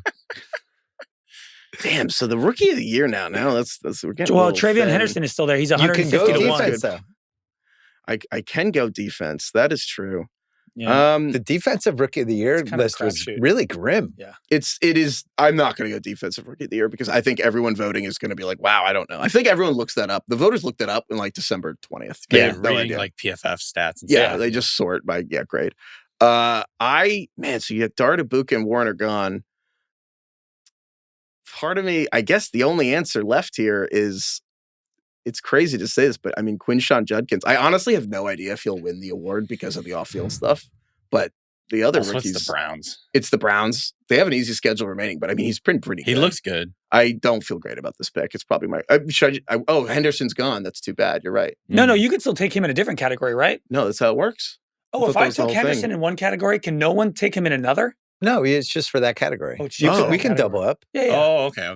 So like Jackson Smith and Jigba could be fantasy MVP and breakout star on different teams. Oh, then I'll take Emeka Egbuka for Rookie of the Year. Oh my God! See, wow. That's what I was saying when I want to take him off the board. Well, glad I clarified that.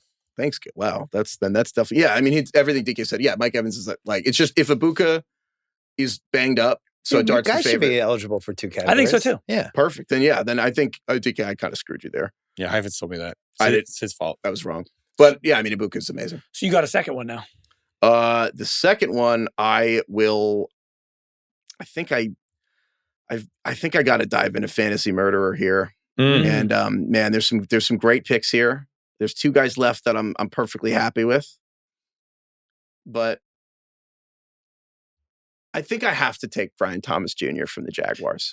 He's brutal. He's been brutal. I thought I was going to get him. And it's because A.J. Brown, has been bad too, but A.J. Brown's had a great game. Here's the difference. Brian Thomas, you took him in the second round. If you didn't know anything about the Jaguars, and Bill, if I told you there was a receiver on the Jacksonville Jaguars who also plays cornerback and doesn't really practice with the offense that much, you'd think it was Brian Thomas. Also, like, if somebody just told you, the Jags are 4-3 this year, they beat the Chiefs, you'd be like, oh my God, Brian Thomas must be going crazy. He must be doing great. I feel like I've watched too much of the Jags, but I also have him on multiple fantasy teams. And it's not just that it's not a situation where the quarterback screw him over. Like, he's just dropping balls too. It's a combo of when he is open, he's overthrown or he drops it. The scenario is always bad. And last year, it just felt like he was just beating guys downfield over and over again and getting wide open. And I don't know what happened to that guy. Yep. Really weird. I don't understand it at all.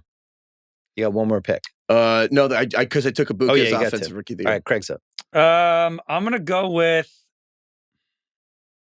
God.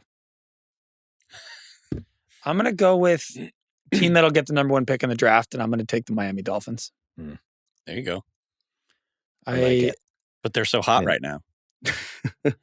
They only have 3 easy games left. Saints, Jets, and Bengals, if you even count the Bengals at this point. And I'm like, I think the Saints are better. I think the Bengals are better. It's brutal. Tua, I don't know if he's going to be playing the rest of the year. They might fire Mike McDaniel. Like, this team might just completely quit. I think it's the right pick. So I took the Jets, you have Miami, and DK has Tennessee. Yeah. So really the Saints and or Vegas are just sitting there. Vegas, yeah. Okay. What do you got, Danny? All right, I'm going to go with MVP, Josh Allen. It's pretty good value at this point in the draft. Josh Allen. You guys forgot about Josh Allen. I'm really upset I took Stafford like 5 rounds I was surprised by that. Yeah, you don't get the odds. I panicked because I forgot I was doing 2 picks in a row. In addition to being, which leaves Drake May for Bill, absolute alien, the Bills have a pretty easy schedule down the line. So, and again, he's this alien quarterback who can run around and do all the most insane physical things, but he also doesn't have the benefit, or I think narratively, he doesn't have like a number 1 receiver. He doesn't have a superstar running back. Yeah, he doesn't have an elite defense, and so it does feel like the team. He's just putting the team on his shoulder, even though I think they're solid across the board. You know what I mean? It just feels like he is elevating them. I really wanted him.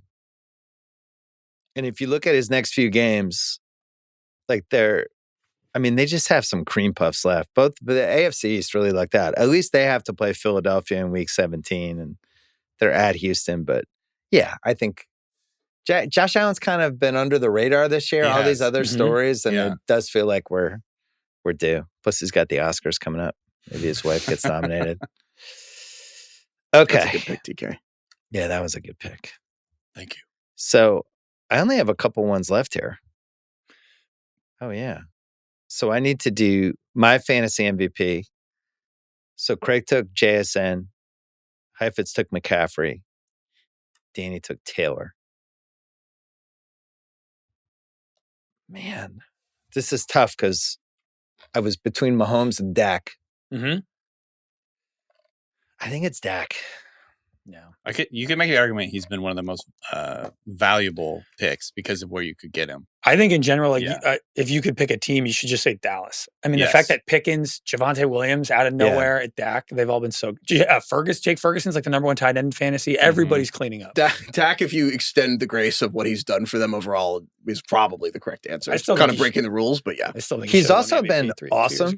Yeah. He's been incredibly nails. I think him and May are playing consistently the best on throws. Like, just their guys are in stride all the time. The deep balls, everything. Big time throws. Big time throws. That game he had against Green Bay, I thought it was the best quarterback game I've seen this year. He was just the three of us couldn't watch that. It was at 5 a.m. in Dublin, so we actually literally had to go to bed. It's hard to watch internet when you're out of the country with the geolocating. They got good at that, so we were just following the box score live. And we're like, wow, everyone's playing great in this game.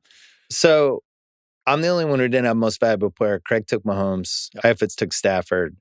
Danny took Allen. I mean, come on. It's sitting right there for you. Well, a week ago, I would have taken Mayfield, but Evans is gone for Yeah. I think that's a mountain too high. You're going for to pretend them. you're not going to do it? It's a different. Stop dancing in the backfield. Not Just Mayfield. Just do it. A different May. I looked at Jonathan Taylor, but running backs never win. Oh my God. Running backs never win. Us out. Come on. Running backs never win. Why are you pretending? What are we? You're trying edging to show that he Stop did the edging work. me. This is plausible deniability. Come on, just say it. Jared Stop Goff, it. 18 Get the to fuck 1. out of here. He's not winning. Stop edging me. Tell us about Jackson Smith and Jigma. He's gooning. Dak Prescott, they're going to win 9 games. I feel like the Game of Thrones, the guy's on fire. He's like, kill me. Just do it. Daniel Jones, 22 to 1. He's not winning. Okay. Jordan Love is even played that well. Anyway, next pick, DK. Lamar, 33 to 1. That's not bad. Drake May, third best odds, 7 to 1. And does fit that top 2 seed thing if they can beat Buffalo again. I hate to say it, he does. Yeah. That's funny. 4th best odds. I wanted Allen, but I think that's still right. You could go back to Daniel Jones or Jonathan Taylor. I don't know. Toss up. Colts. You picked Colts for 1 seed, so by that logic, And then I think I have Fantasy Murderer left. This is my last category. Right? Yeah. Travion, Brian Thomas, and Brock Bowers have been taken. This is really tough because I wanted to take Garrett Wilson, but his stats actually aren't that bad. Started really well, yeah. It just feels philosophically like it should be him. Yeah. More because he was a murderer last year, so he's like a double murderer, but it's not his fault. He's like a murder victim. He's just been the worst. You could take Fields. Fields has been super up and down, ruined a lot of people. Yeah, but anyone who is like, I'm devoting my fantasy season to Justin Fields, like, you have to spend a certain amount of a high pick on a player. Like, that's why I think Henderson's as low as you can go. That still is a murderer because you reached for this 4th round guy and he's the only hype. But it has to be a high pick. Did we mention Saquon? I Henry? think Saquon and Derrick Henry are eligible, I think. Henry got dinged because of Lamar getting hurt. Saquon has literally done almost exactly half of what he did last year. He's the RB 18. Well, so I think Saquon is my pick. Yeah. I did look at Nico Collins too because I paid $50 for him. Yeah. And he has not been a $50 guy, but he is scoring touchdowns in some of the games. That's not really awful. And then the only other one I was thinking was Genty, just because he was being treated like a top 5 guy. Yeah. But I think it has to be Barkley. I mean, Barkley was... I mean, you took him 1st overall. Yeah. And he was supposed to be a sure thing. There's no doubt about this guy. And it's funny that the person who's actually made people the angriest this season that we've heard about is probably A.J. Brown, and a different Eagle got picked. And A.J. Brown didn't even get picked. That's because the last A.J. Brown has been kind of on the up. But are people mad at A.J. Brown, or are they mad at that they don't throw A.J. Brown? They're mad at the Eagles. Right. Okay. Danny, you're up, and it looks like... So I still have to do offensive defensive rookie of the year. I kind of fucked myself on this one because now all the good players are taken. I'm going to go off the board here. I'm going to take like a sleeper, and I'm going to say Travis Hunter, who is trending in the right direction. He plays on both sides of the ball. If he finishes strong, like so last week, he had 8 catches for 101 yards. The game was over for 2 hours. I know, but he started lighting it up. I know, but if you combine like the Brian Thomas stuff, him trending in the exact wrong direction, right? Travis Hunter, they're playing him more and more on offense now. He had, if you look at kind of some of like his snaps and target rates on offense, they're all going in the right direction. So this is more like a prediction of what's going to happen and a narrative pick because he's, the number 2 pick. He plays on both sides of the football. Obviously, it looks terrible right now, but if in 10 weeks from now or whatever, we're talking about Travis Hunter, having 80 to 100 yards a game and is emerging as their number 1 receiver, that narratively, I think will pay off. But obviously, I don't feel great about it right now. Gladstone's texting Liam Cohen like, we're getting fucking killed. Throw some screens to Hunter. Boost the stats. Craig, you're up. I'm going to take the Patriots as the 1 seed in the AFC. They're 5-2. They have the easiest schedule in the league. I think 12 wins minimum. Yeah. I appreciate it. Thank you. I guess I'll just be the I'll do a deep cut here. I'll do this is I don't know if you guys have heard of this team, but I'm going to take the Kansas City Chiefs to be the 1 seed in the AFC, the best team in football. That's totally. I think that's. I thought about it, but they already have 3 losses. They can basically only lose 2 games to have a shot the rest of the season. And I think they will. The Chiefs are going to. I think that look. The Mahomes thing for MVP, I'm jealous. Mahomes has 11 touchdowns and 1 pick in last month. They're going to go on a warpath. They're also the healthiest good team. They play the Colts, So if they win that game, they make that up right there. And they play the Colts, they play the Bills, they play the Broncos twice still. They have Houston, the Chargers. I'm not worried about them playing the Broncos Cowboys, twice. The Chiefs, 8 teams in the AFC are between 6 and 4 wins. And the Chiefs, to me, are clearly the best of the 8. I think it's the right pick. So one more. I have one more here. And so I guess now I double dip. I have to dip into the categories that you guys just left to me. Yeah. There's one boring one left and one, the quarterback offseason hot seat or teams that get the one pick. Bill, what do you want to, care? You do whatever you want to do. I am so thrilled that you guys left me JJ McCarthy for the Vikings as the quarterback offseason hot seat. Wow. This guy the Vikings had a very difficult decision where do you pay Darnold $30-40 million a year or do you go with McCarthy? And that's a hard decision. So it's not back Monday morning quarterbacking, but they clearly made the wrong decision. Yeah. Because Darnold is playing, last time was tough, but Darnold's playing overall totally really well for Seattle. Right. And then on the other hand, McCarthy, I agree with what you were saying on Sunday, Bill. We all wonder if the McCarthy ankle thing was a shadow benching. There's probably some kind of injury there, but I'm like, they are hiding this guy. And also the Vikings to this point in the season had the easiest schedule in the NFL. The Vikings going forward have the hardest schedule in the NFL. So McCarthy comes back, he's going to get rocked. He's clearly not ready for the NFL, and the Vikings are a win-now team. The timelines are totally mismanaged. He's not going to play well. And if he doesn't, the whole offseason is going to be, what do the Vikings do? Are going to go in with just J.J. McCarthy again? They had Daniel Jones last year. Let him go. They had Sam Darnold. They let him go. And he has more pressure on him than any quarterback going into next year. It's the longest high ankle sprain, I think, in recorded American history. It's like 6 weeks now. It's like, yeah. I mean, we have so much good technology. It basically means you would have to have a stress fracture in your ankle to not be. Well, they're in just clearly in no rush. But he also looked horrible and unprepared on that Sunday night football game. It was the same night as the Emmys, and it was like, he just looks not ready. But the Vikings are ready. It's funny that he's basically 1-0. Yeah. Well, also you have that post game locker room speech with O'Connell. It's like, this guy, we never gave up on him. And McCarthy's like, yeah. But also, it's the highlight of his year. Do you ever have any friends who had a girlfriend, but they were never there? They were never around. You never met him. There's always some reason. She goes to a different school. Yeah, he goes to a different school. She's from Canada. It's like, oh, yeah, last year, what happened to his rookie? Yeah, this meniscus thing. He was the only rookie. And it's like, oh, where is he now? He's got a high ankle sprain. He's never there. When are we going to meet him? I know. Craig? To get him. I'm going to take Coach of the Year. Oh, wait. Can I interrupt on the Heifetz thing for a second? I'd like to apologize to CJ Stroud for not getting drafted for QB offseason hot seat guy. Certainly thought about it. I almost took him over Lawrence. Are we sure he shouldn't take the blame? Well, I'm not saying he shouldn't. Did you like anything he did in that game yesterday? Like, how many times can you blame the offensive line? He hasn't been good since his rookie year. The last 2 seasons, he's been genuinely bad. The Trevor Lawrence point that you made about everyone's creating excuses around Trevor Lawrence, it's kind of the same for Stroud. The offensive line is a disaster. It's like maybe this play caller is also bad, but I thought their defense was awesome. Yeah. And the only times the Seahawks moved the ball was JSN was incredible, or they had crazy field position. But Texans were 4 times. There was 10 guys hats on the ball on some of those plays. There are 3 defenses that are actually good at all 3 levels. Yeah. And those were 2 of them. Which is they have to be so mad at the offense. What the fuck? He might just be so gun shy now and just scared in the pocket because he just gets drilled on every single play. Yeah. The Texans offensive line was so bad last year that they actually just swapped in 5 guys and changed everything. D'Amico Ryans was I've never seen a headline that was the head coach being I deny that there's a toxic culture in an offensive line room. I'm like, I don't. Yeah, come to the league a decade. Who said that? Yeah, but it's just it doesn't have. It's Occam's razor. The line sucks. Yep. Sorry, Craig, you're up. All good. I'm taking Coach of the Year. Fell to me. I really like these odds. Mike McDonald, Seattle Seahawks. I love that. Yeah. If they win the division with Sam Darnold, year 1. 12 wins or something like that. Absolutely, Mike McDonald could win Coach of the Year. That's. I had him as my 4th spot. The only thing he could give a speech about, I'm sorry I was such a puss in week 1. And then later that other game. I don't think he'll use that word. Okay. He seems a little bit too, straight-laced. Well, now he believes in the team. When he went for it in 4th and 2, it was a turning point. Yeah. It's I believe in you guys. They should be 7-0, Seattle. I know. They're really good. Well, the only thing holding him back, and I agree that he's done a really good job, and the offseason decisions, that's something we talked about with Steichen.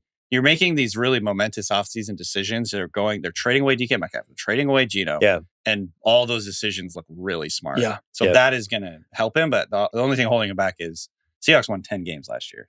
So that's generally the coach of the year is like you're bad and then good. Yeah. But I like that. It's also coach of the year is the stupidest award there is. It's a narrative award. It's the coach of the year's award is called the Lombardi Trophy. Sure. It's the dumbest thing ever, like a regular season coach of the year award. I'm only down to I got a few. We have one more, here. I think, right? So I have to go with the 1 seed. I'm going with the Bills. 7th easiest probably right schedule according to Warren Sharp. Very smart. And obviously I'm doubling. I'm like stacking here with Josh Allen MVP. So yeah. Okay. And then I'm up. Yeah. Why do I have? Pause this for 1 second. I have one more. Right. I feel it. Maybe I went like 3 times in a row. Are you done? Mm-hmm. I have picks for every pick. Who did you pick next coach fired? I wrote Glenn in the wrong one. You don't have next coach fired. Okay. Neither does DK. Yep. Yeah, I think that's my last one. Yeah. But he should have 2. Bill should have 2. I should have 2. I must have doubled. You don't up. have You don't have fantasy star? MVP, Yeah, Bill. Or who did you pick for fantasy MVP? I took Dak. Dak, right? Barkley. And then somehow I went twice. Heifetz only has team that will get the number 1 Bill pick. did. Maybe Bill went 3 times in a row. So just go once then, Bill. No, because we all have. Well, I don't know. Whatever. I do have Bill. I do have. Oh wait, no. Bill, you don't have coach of the year. He took Shanahan, right? No, he took. Oh, you took Shanahan. Okay. Yeah. Bill took Shanahan. All right. So How did we? I have no idea. I don't know. You just got to go once, and then we'll swing back. Pretty exciting. So I have next coach fired as my last one. Yeah. Okay. And I will do. Okay. All right, coming back. I'll do it differently.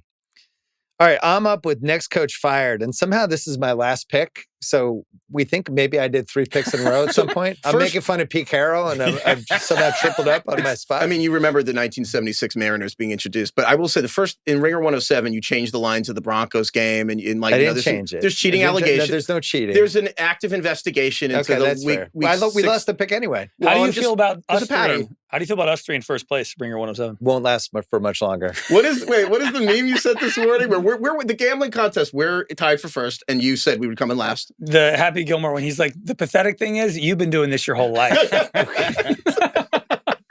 I thought you'd come in last. I didn't know Chia was going to get bit by a black widow spider this season. What's great about it is we legitimately spend like 3 minutes a week. That's the way to do it. Yeah. It's like it's going we're all right. like the people who draft our teams in February. Yeah, you're and like the intern in the March Madness. Every week we're like, should we just take the Colts again? We're like, yeah, let's do it. Smart. Next coach fired.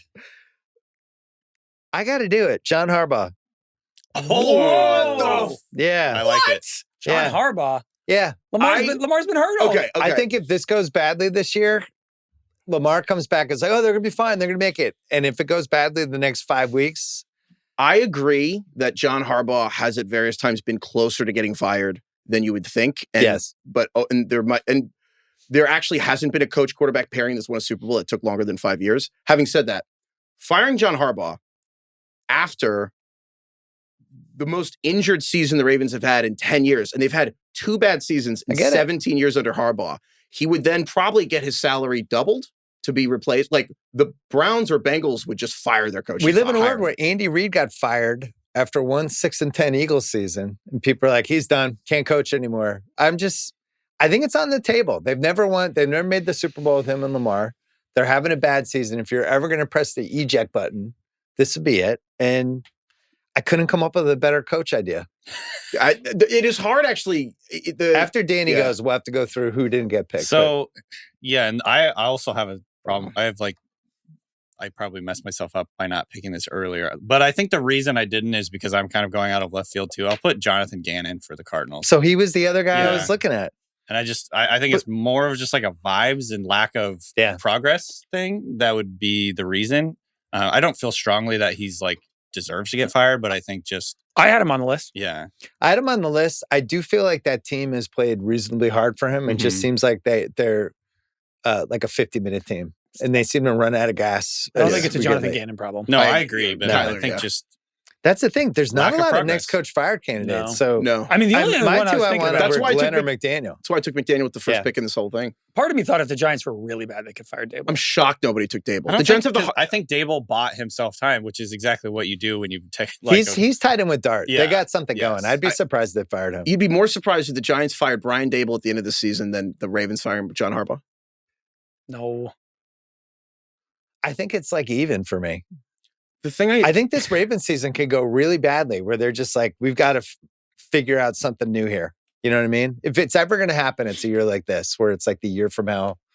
And then there's got to be a fall guy. Because that's the other thing that happens with this stuff is people start, there's like the political stuff. And it's like, well, somebody's going to get blamed. Maybe it's this guy's fault. And that's when the finger pointing Also, starts. isn't there's an impression among some people in the NFL that like, if you've been there a certain amount of years, like the message just doesn't come through anymore. Right. I don't know what the Ravens feel about that, but that was part of the reason like the Pete Carroll thing ended in Seattle. Is just like, right. At some point, we don't. You've taken us as far as you can go. We don't listen to all the stuff that you profess every practice or whatever. It's like it just kind of like gets.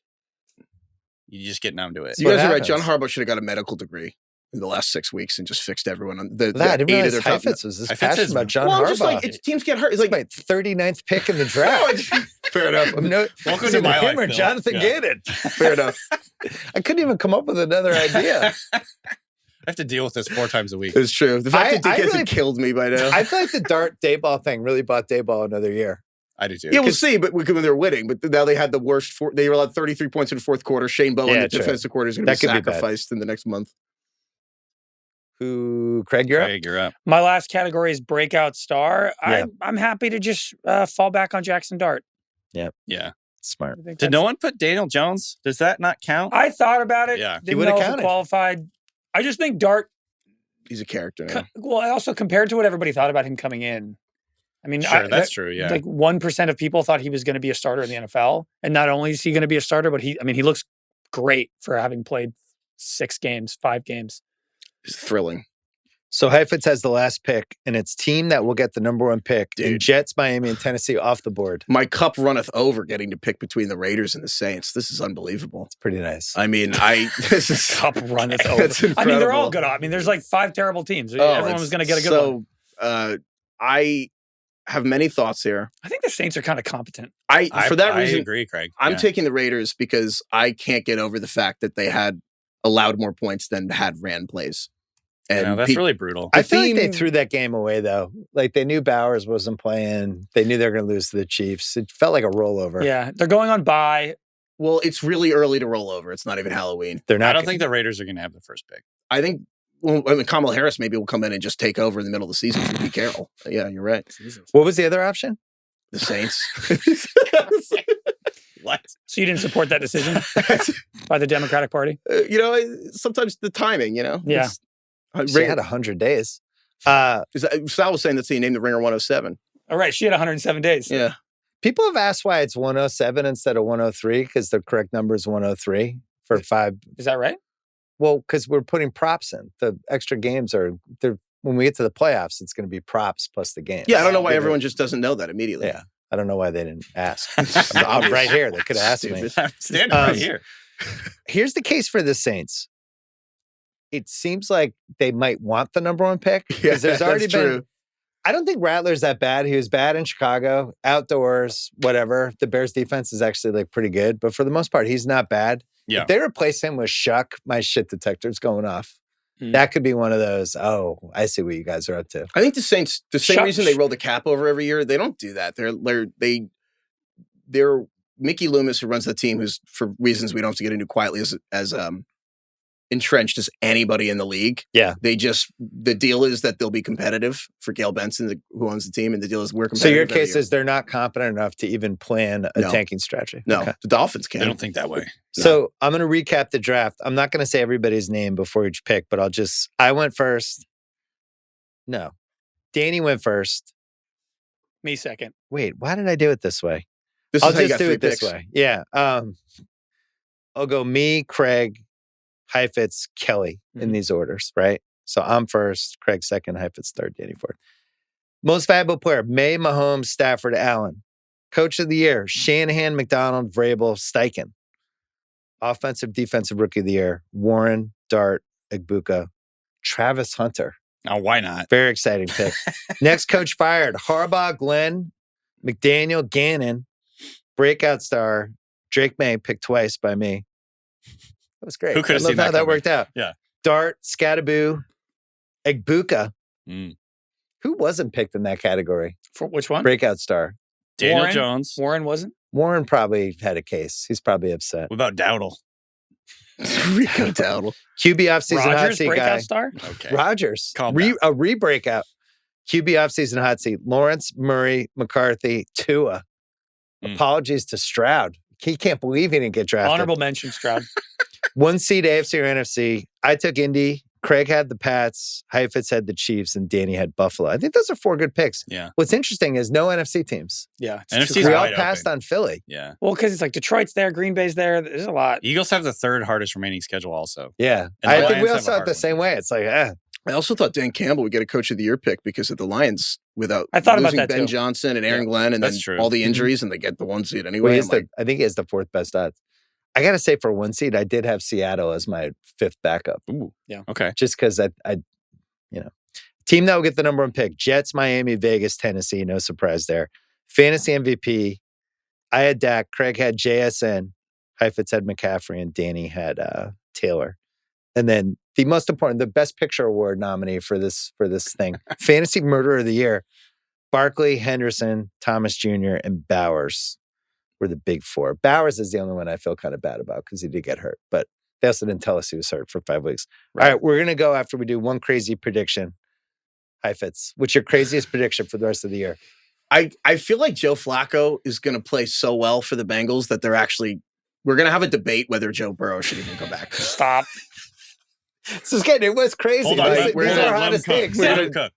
Obviously, healthy Joe Burrow is better. I'm just saying, you said craziest prediction. The No, this single is great. craziest This thing is the I believe. hottest take. I will say there is online discourse that now Burrow is a system quarterback. Burrow is a system Flacco dice him up. Flacco's like, wait, just throw it to Chase? This is so easy. Yeah. So Yeah. 23 targets? Did you want Chase? obviously Joe Burrow healthy is one of the best players in the entire league and would be a question. I think if I actually kind of wonder, obviously maybe the Steelers are just idiots and couldn't cover Jamar Chase for some reason. That's on his 23rd target. But if Flacco keeps this up, and the whole idea is if you just get a good enough record to get to Burrow's returning in December, then he can finish out the season. Bengals can make the playoffs.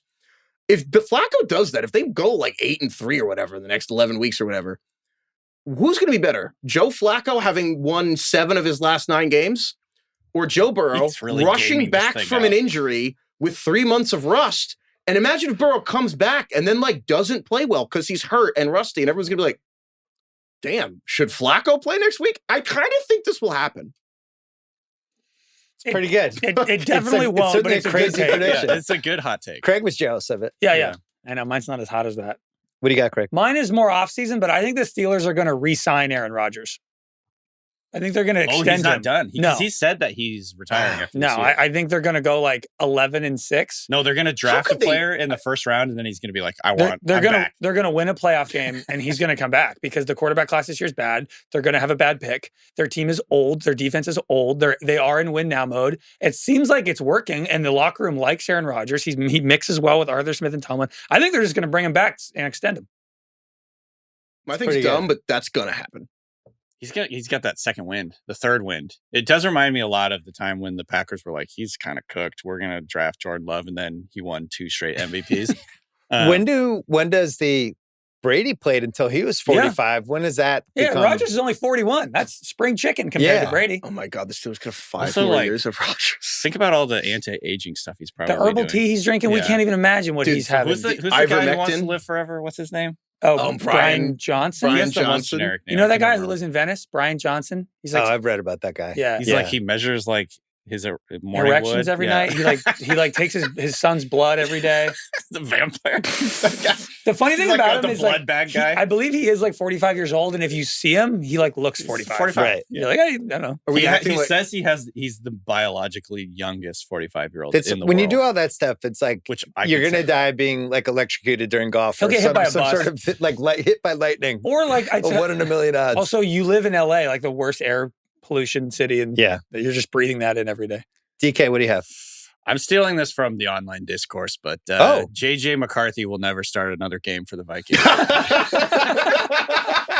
I don't actually believe this, but I'm starting to maybe think it's true. They're like, it feels like they are, why don't you just go get some work on your ankle? Just keep working on it, They watch him in practice. Daddy's taking the dog to the farm. He'll be back. The dog will be back. Don't worry. Amazing take. Well, and I think it's also funny because it's like on TV if somebody just is off the show for a couple weeks and they never come back. Totally. What happened? Totally. Weren't they in the credits? They kill somebody off of Grey's Anatomy. And then McCarthy sues the Vikings in like 2 years. The Vikings quarterback room last year, Sam Darnold, Daniel Jones, JJ McCarthy's on IR. I think Daniel Jones was actually on the practice squad for most of the time, but it is crazy that they let Sam Darnold and Daniel Jones go, and they are like two of the best quarterbacks in the NFL this year. And now they're playing Carson Wentz. I know if the Vikings were smart, like they get rid of McCarthy, and then they should trade for like Trevor Lawrence and O'Connell. Just fixes Trevor Lawrence. Speaking of online discourse, who's the hot topic right now? Anthony Richardson. Jesus Christ. Let's do this. Let's do this. Solak was tweeting about it today. It was Richardson great. To the Vikings. To the Vikings? Oh, because they wanted him at number 4. Yeah, and there's like a NFL Films behind the scenes thing where KOC was like hugging Richardson and talking to him. That's O'Connell getting way too cocky, being like, I can fix anything. He's like, I can fix him. Yeah. Well, O'Connell, he Darnold, Daniel Jones, he really helped guys, with what's going on in their head. And Anthony Richardson, just broke his face with band work pregame. So maybe KOC. A lot of pain going on in his head. Bad vibes happening there with Richardson. He needs to go find a new home. Yeah. I'm so excited to unleash mine. I'm glad I'm going last. I'm even going to give you the week. It's going to be in this range between week 11 and week 13. Ben Johnson will bench Caleb Williams and start Tyson Bagent. Ooh. He will be the starter. Tyson Bagent would be the starter in time for week 13, week 14. Eagles at Packers. This is my crazy prediction. Okay. Why? Because I think the Bears are pretty good, and I think Caleb is holding them back, and Ben Johnson is just going to be like, fuck it. And he loves Tyson Bagent. They're 4-2. They've won 4 straight. Yeah. They're like a playoff team, and Caleb has not been good for them. You must have been talking to Troy Aikman a little bit too much. Troy Aikman, not was the biggest Caleb supposed to Williams call fan. you and missed it? Is that what happened? I don't know what the impetus will be, but there were a lot of breadcrumbs being dropped Tyson Bagent's way before the year about what an unbelievable teammate he is. I think at some point their team's pretty good. Mm-hmm. They just need somebody to drive the car, and they could go like 11-6. So do you think Caleb is not on the Bears next year? I think here's how I played it on my head. Some sort of minor injury where they're just like, we're going to sit him this week and play Tyson, and Ben Johnson's going to be like, please, God, have him be fucking awesome. To make up something hypothetical, like a high ankle sprain or something. Yeah, maybe it's a McCarthy. Low ankles. Some sort of, or like a pulled groin. Or he took a hit. The thing I hate about DK this is loves how this. It makes me nervous because it could be like real. Former Ringer colleague Ryan O'Hanlon has started texting me with the hashtag Bagent Boys because he just thinks he's like, I think they think Bagent's better than Caleb. They extended Bagent this offseason. Yeah, they gave him a huge contract. They like his work ethic, but they talked about how much they love him, and he's one of the best people I've ever been around. They did all this stuff. But the old coaching staff or the new coaching staff? Because the old coaching staff really threw Caleb under the bus. New coaching staff. I don't know if you guys watched the Saints game. We had it in Ringer 107. Yeah. Caleb was bad in that game. Well, Caleb's kind of been bad every game except for the Dallas game. He's really inaccurate. Yeah, he's all over the place. That's the problem. It's like in Ben Johnson, you could see it. You could see an offensive coach doing this. It's kind of like the Shanahan thing. It's like, I don't care who he is. I don't care if it's Trey Lance. We drafted him 3rd overall or whatever it was. Like our 3rd guy is running the offense the most clean. It's a little. The entire Patriots thing happened because they gave Bledsoe a $100 million contract, and Belichick still kept Brady in. Yeah. It's a little Trevor Lawrence-y with Caleb Williams, where you can see the physical tools. Like there are moments where you're like, Jesus, like Caleb's making throws 2 people in the league can make, but just normal downs where a guy's open. Throw it to the guy who's open. Here's the thing though. I'm torn with Caleb because on one hand, I wonder if there's smoke with fire with all these, I guess the word is unsubstantiated rumors about like all the stuff that was said by the previous staff anonymously. But the flip side is I also am just a radical about really talented quarterbacks needing time. And I don't know. You remember the Mariners in 76? Like, remember when quarterbacks weren't supposed to play for, I just couldn't believe you said you remembered 1976, but like. It's a big deal. We had 2 new American League teams. No, I know. It's like, who are these guys? It's just a funny thing to say. Yeah. But I just, your whole life wasn't the deal. Quarterbacks kind of had to sit for a long time. And Caleb Williams, to me, the comp for him the whole time was, everyone said Mahomes, but it's like, it's Aaron Rodgers. And that's not even it's the size, the way he plays, off platform, a little personality wise. And then, how dare you?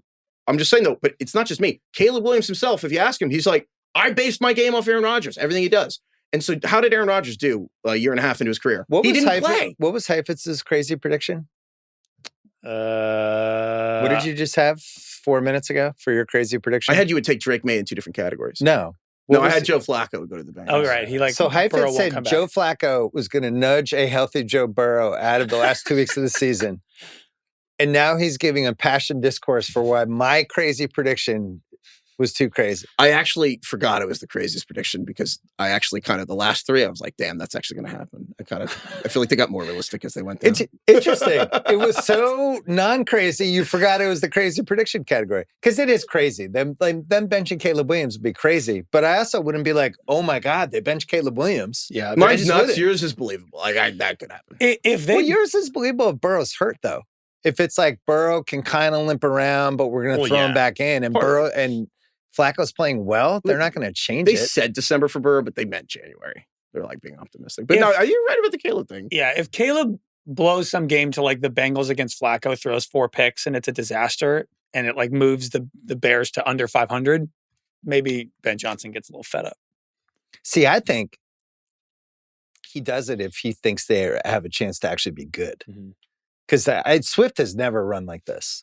I mean, I think this is the best he's ever made the run looked. game look really good. Yeah. But Dunze is like a real number 1, like legitimate guy. I like their team. All their pieces are really good. I thought their defense was kind of awesome on Sunday. Now, I know they're playing against the Saints, but it was hats on the ball. They make a lot of takeaways, yeah. Yeah.